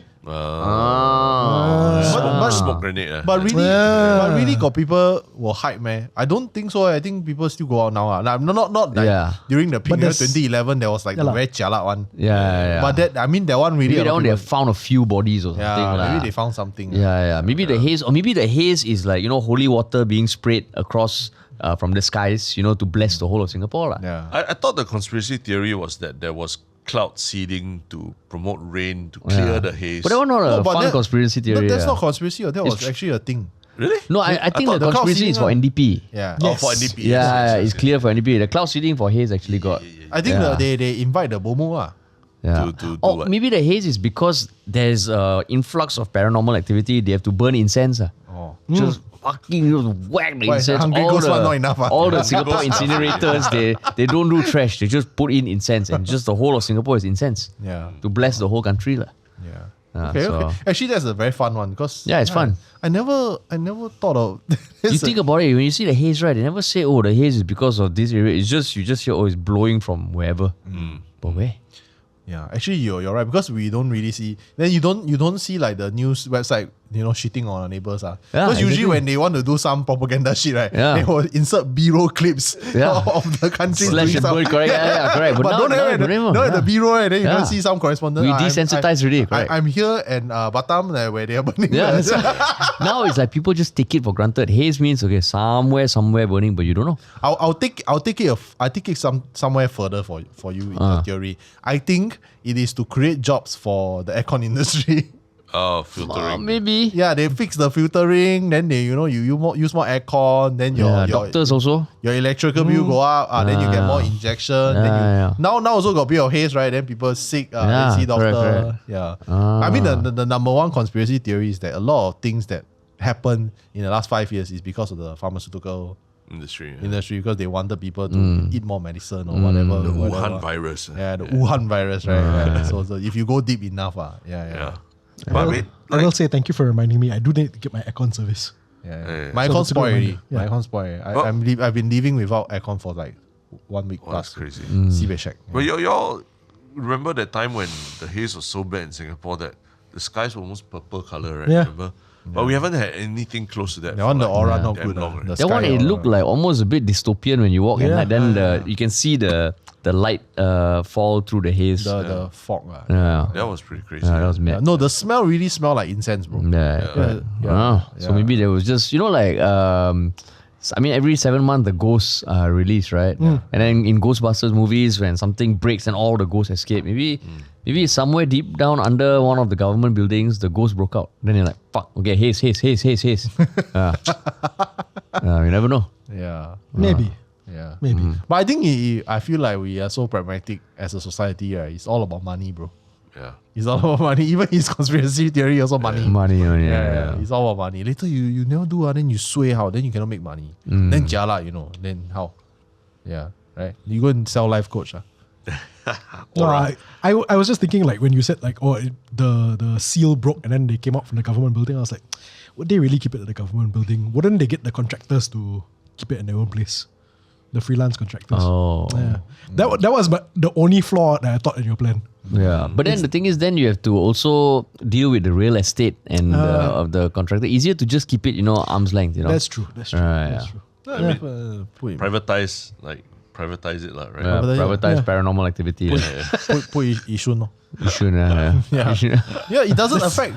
That's another theory down there. Yeah, we I feel like even with all the, it's now a known thing. Like people say that, in Singapore, Yishun is the weird place. Yeah. But it doesn't affect the property price. The property price is still 1 million. Yeah. So I think Singaporeans not scared of ghosts. We desensitized already. Yeah, we don't really care. Emotional privilege. Yeah. Emotional privilege. We don't have to care. Yeah. Have to care. Yeah. Cool. Cool. So we start wrapping things up. I wanted to ask you guys why, after all of this, why do you think people love these conspiracy theories so much? I mean, it explains certain things that have not been explained yet. It's fun to just let your mind go crazy, and it's almost like a bit of fantasy. But I think especially because we're so pragmatic as a people, right? There's still a lot of gaps in our knowledge that we can't account for, we can't explain, and we kind of there's this dissonance between what we see happening out there and then what we think, the logic of the world that we think. And especially in Singapore, I think Singapore, especially because we're not only shielded from like a lot of things in turmoil in terms of politics and the economy and all that, but we're shielded even from the most basic like natural phenomena like really bad weather, like like you travel through Japan, if it snows really badly, they shut down everything, like your airport, or, school, snow days in school, all that. We'd have none of that in Singapore. So to us, it's like the world should be running on clockwork. And the world runs on a certain logic. And when things don't follow that logic, there's this very big dissonance that we need to fill it with like some kind of conspiracy theory. And that's why I think in some ways Singaporeans, we a bit suckers for it sometimes. It's a thriller. It's like true crime, You just go in there, you like have fun, ooh, and then when it gets too like exciting, you pull back. Do you think there'll ever be a point where Singaporeans start taking conspiracy theories too far? Like we see in other countries where the conspiracy theories just run wild. Do you think that'll ever happen here? Not in the near future, I think. I think everything's here are a bit too. There's not enough like total freedom for things to really spiral. I mean, in a lot of these countries, it's through media, it's through platforms. Here, I think Singapore, not yet. So I think a bit hard. But that's why we got POFMA to prevent this kind of thing. Yeah, the moment they're on to the dragon's mouth. They know already. Wayne want to go to the dragon hunt. This whole episode cancelled just because of my weird dragon fetish. And they the monkey man. Monkey they man. found him. They found him. Better POFMA quickly. Yeah. Okay, cool. Yeah. It would be so funny if this episode gets POFMA. I don't know whether to be happy or sad. Maybe we'll get more subscribers. It will just fuel the conspiracy theories even more. Yeah. And you won't be the first podcast to get POFMA, right? So Definitely. Who got POFMA? Is it Plan B, I think. Plan B got POFMA before? Oh, yeah. For something that the guest said. About hacking to SAF, right? Or something like that. Oh my god. Yeah. So that's a conspiracy theory gone too far, probably. Did they show the face of the guy? They did. He was a guest. Oh my god. But he was kind of like bragging about how he has hacked into this, hacked into that. And got POFMA. Yeah. Walao eh. So what are some of your favorite horror films, TV show of late? Or it can be games also. Oh, no. I mean, now I try to, but this year I didn't have time. I try to watch Midnight Mass every Good Friday, Easter, that period. Because it's I really enjoyed it the first time I saw it. Then more recently, I bought the book that I think the director created about the making of the show. And I realized, it was made during COVID. It was made during a very difficult period. But because they had to do certain things, like they couldn't film for like 6 months or something, so they left the set to be weathered by rain and everything, and they came back to a much more realistic looking set and all that. So I just really, it's the story of like, a team coming together and just creating something that is really quite a spectacular experience to watch, and it got accentuated by COVID rather than taken away from. So yeah, that's something that I would advise everyone to catch at least once. Midnight Mass. Midnight Mass. Have you all seen it? Michael Flanagan. I did watch his the Edgar Allan Poe one, House of Usher. Yeah, House of Usher. Oh, but you haven't seen Haunting of Hill House? I haven't seen any of those. I only watched for the House I've of seen Usher. Haunting Hill House. Haunting House, yeah. Because it was a Edgar Allan Poe thing. This was like, like his, I think that really propelled him to the mainstream. Yeah. Because it was Netflix, right? Yeah, it was Netflix. And then, so he tells the story of how like he did Haunting of Hill House and he did, I think the subsequent one, Bly Manor. And then he had this story, Midnight Mass, for many, many years. And there was nobody seemed to be interested in it. But after he did those two based on Edgar Allan Poe stories, then Netflix was like, okay, let's you keep talking about this story. Let's see what you can do. And then COVID happened, and then so a lot of things got in the way of it. But when it's finally done, wow, it was like quite a masterpiece. Yeah. Interesting. For me, I recently watched Hellbound 2. I don't know whether that qualifies as horror or not. You don't know Hellbound? It's based on a What's Hellbound? Korean or It's a TV comic. show, right? Yeah, it's based on a webtoon. It's based on a webtoon. So it's about like just when for some reason people start seeing these images appear telling them when they're going to die. Like it gives them a date and time. Right. And then at that time there are these 3 ghouls that appear and just beat the shit out of them and kind of extract their souls. So why I thought it was an interesting take is because season 1 is the onset of all these premonitions, and it ends there. And season 2 is like 10 years into the future, where there's almost a cult that has formed around it and commercialized it. And it's a very different kind of approach to this kind of horror things that at least I've seen. Yeah. So then they kind of explain that as a cult leader. Then people get so fanatic about them and they start almost like a new religion. So it has that social commentary piece also. Oh, that sounds really interesting. So it's quite cool. And the trailer for season 1 is dope. So Korean. Korean, Hellbound. Well, Hellbound 2. webtoon. The Korea likes to adapt webtoons. Yeah, correct. Where's Dark fantasy. Netflix. Okay. Hellbound. I think I've seen some clips of it. Yeah, quite cool.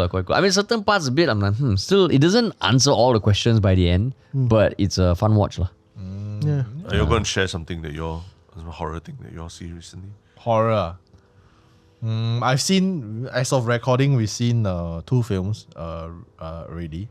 One is called Omukade, which is quite a fun film. Okay, now I'm going to talk about Omukade. Omukade is a film set in World War II, Thailand. And Thailand actually, worked with the Japanese during World War II, right? And they also, in the film, they show the suffering of the Thai people, because of the oppressions of the soldiers. But then they stumble upon this cave while they are trying to escape the Thai people, and it's actually hiding this thing. In Japanese folklore, Omukade means dragon eating centipede, super huge centipede, then The centipede that eats dragons. yeah, so big that it eats dragons. So it's bigger than even the dragon that that Wayne likes. I don't have a thing for centipedes though. I just want to say that right now. centipede. It's not a size So thing. it's like a horror action film. Shit. So there's and then somehow the centipede is able to turn humans into zombies. That kind of thing. So it's like a survival in cave kind of story. Then eventually, you know, blah blah blah happened. So I thought that film was quite interesting, and it has some social commentary also. Yeah. Then usually the World War II oppression from the Japanese soldiers. Oh, cool. There's one film, and then Yeah. the other one. Yeah, you want to talk about the other one? Okay, sure. Yeah, I mean we can. Okay lah. To be fair, this will be. This will be after. Yeah. We watched the latest Joko Anwar film, Yes. Ghost in the Cell. Which I really enjoyed. Because he doesn't pull punches in 3 different aspects. Yeah. In social commentary, in the gore, and in the comedy. And somehow he manages to balance it like incredibly well. Like the social commentary is, he doesn't hit you over the head with it and make it so obvious. I mean, it's obvious enough. Yeah. And you know, the characters are talking about it, but it's not like it doesn't feel overwhelming. And I think it's because it's cut with some genuinely gory scenes. Yeah. It's a weird thing to say lah, and I swear this is not like the horror creator in me, but it's very artistically done gory scenes. And I seen that he's used comedy in some of his horror films before, but never to this extent. Yeah. At least as far as I can tell, never to this extent. Yeah. And it's genuinely hilarious. Like I was watching the film and laughing in one scene and just going ugh in the next, like right in the next scene. And I really enjoyed it. Oh, awesome. So the story for Ghost in the Cell is that, I mean, it's a play on word, right? Yeah.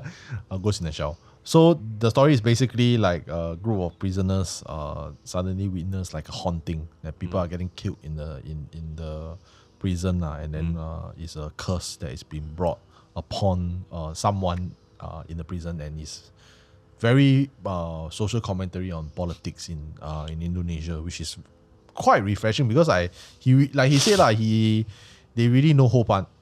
They just whack gao la.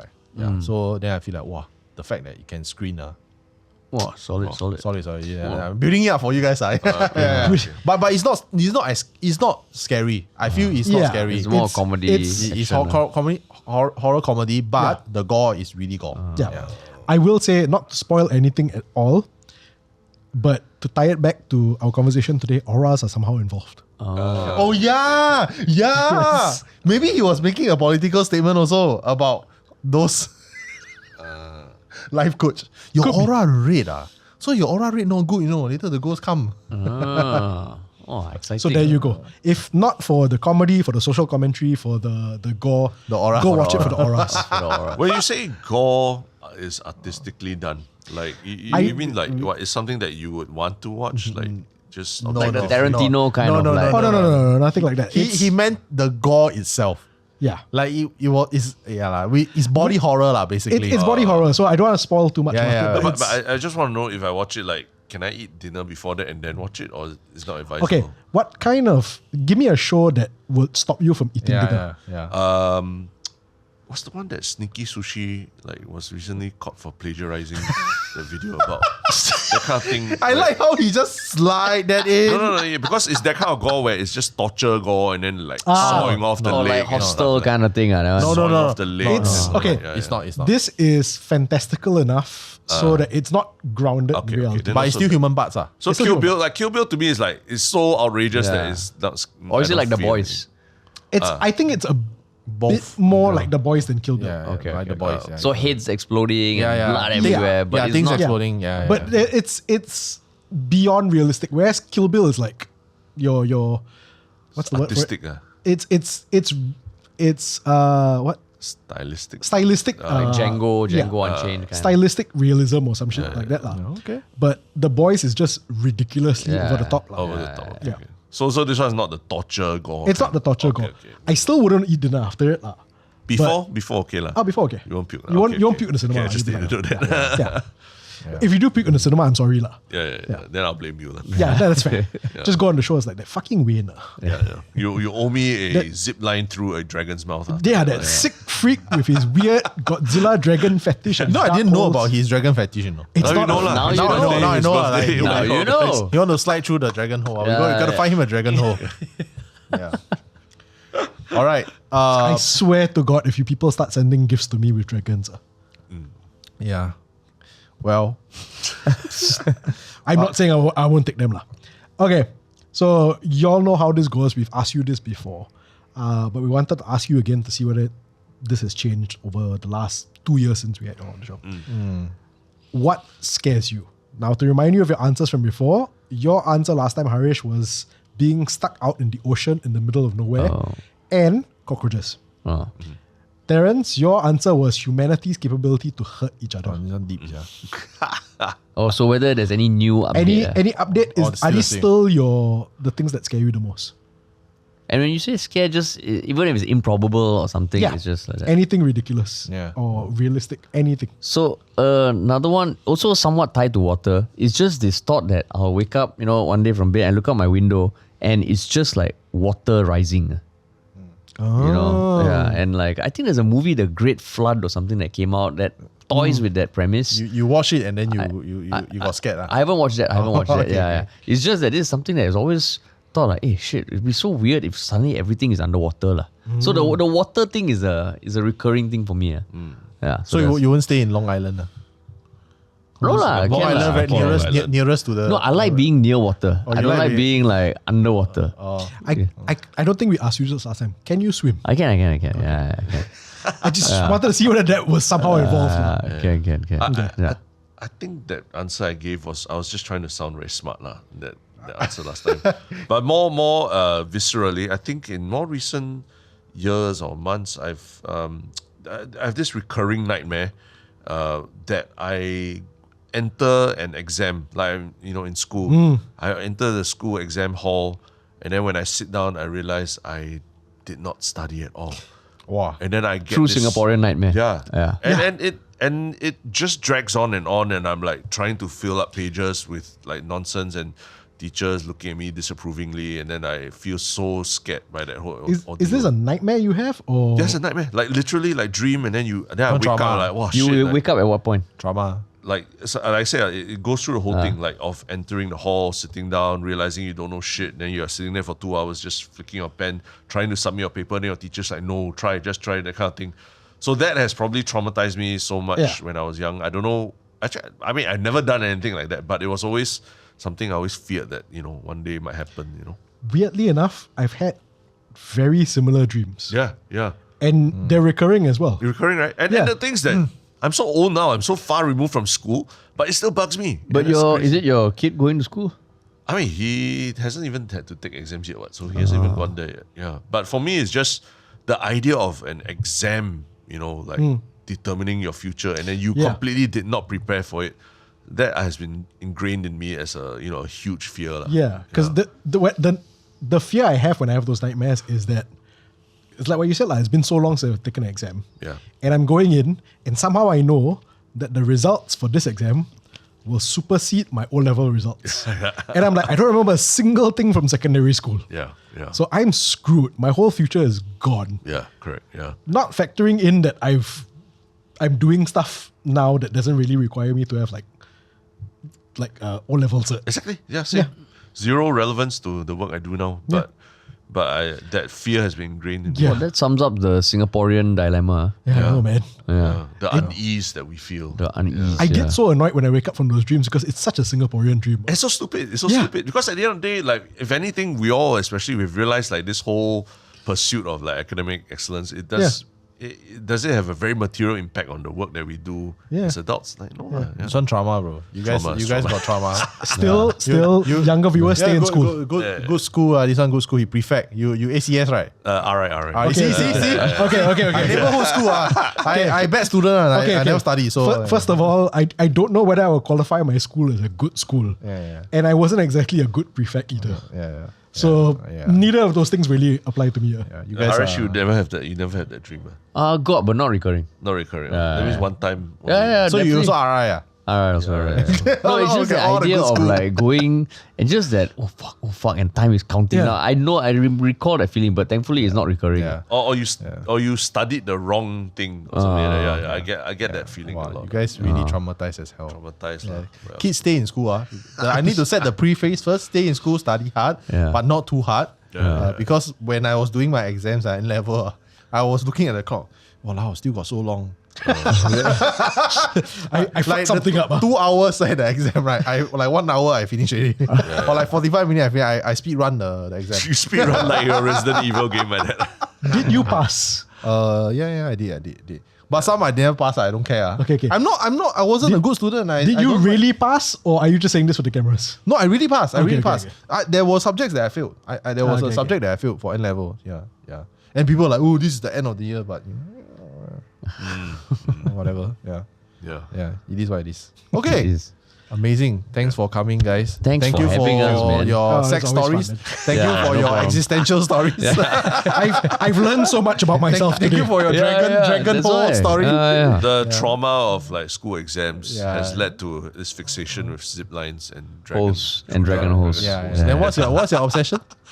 My obsession, maybe like some horror games, horror movies, no? Yeah. My emotional, what do you call it?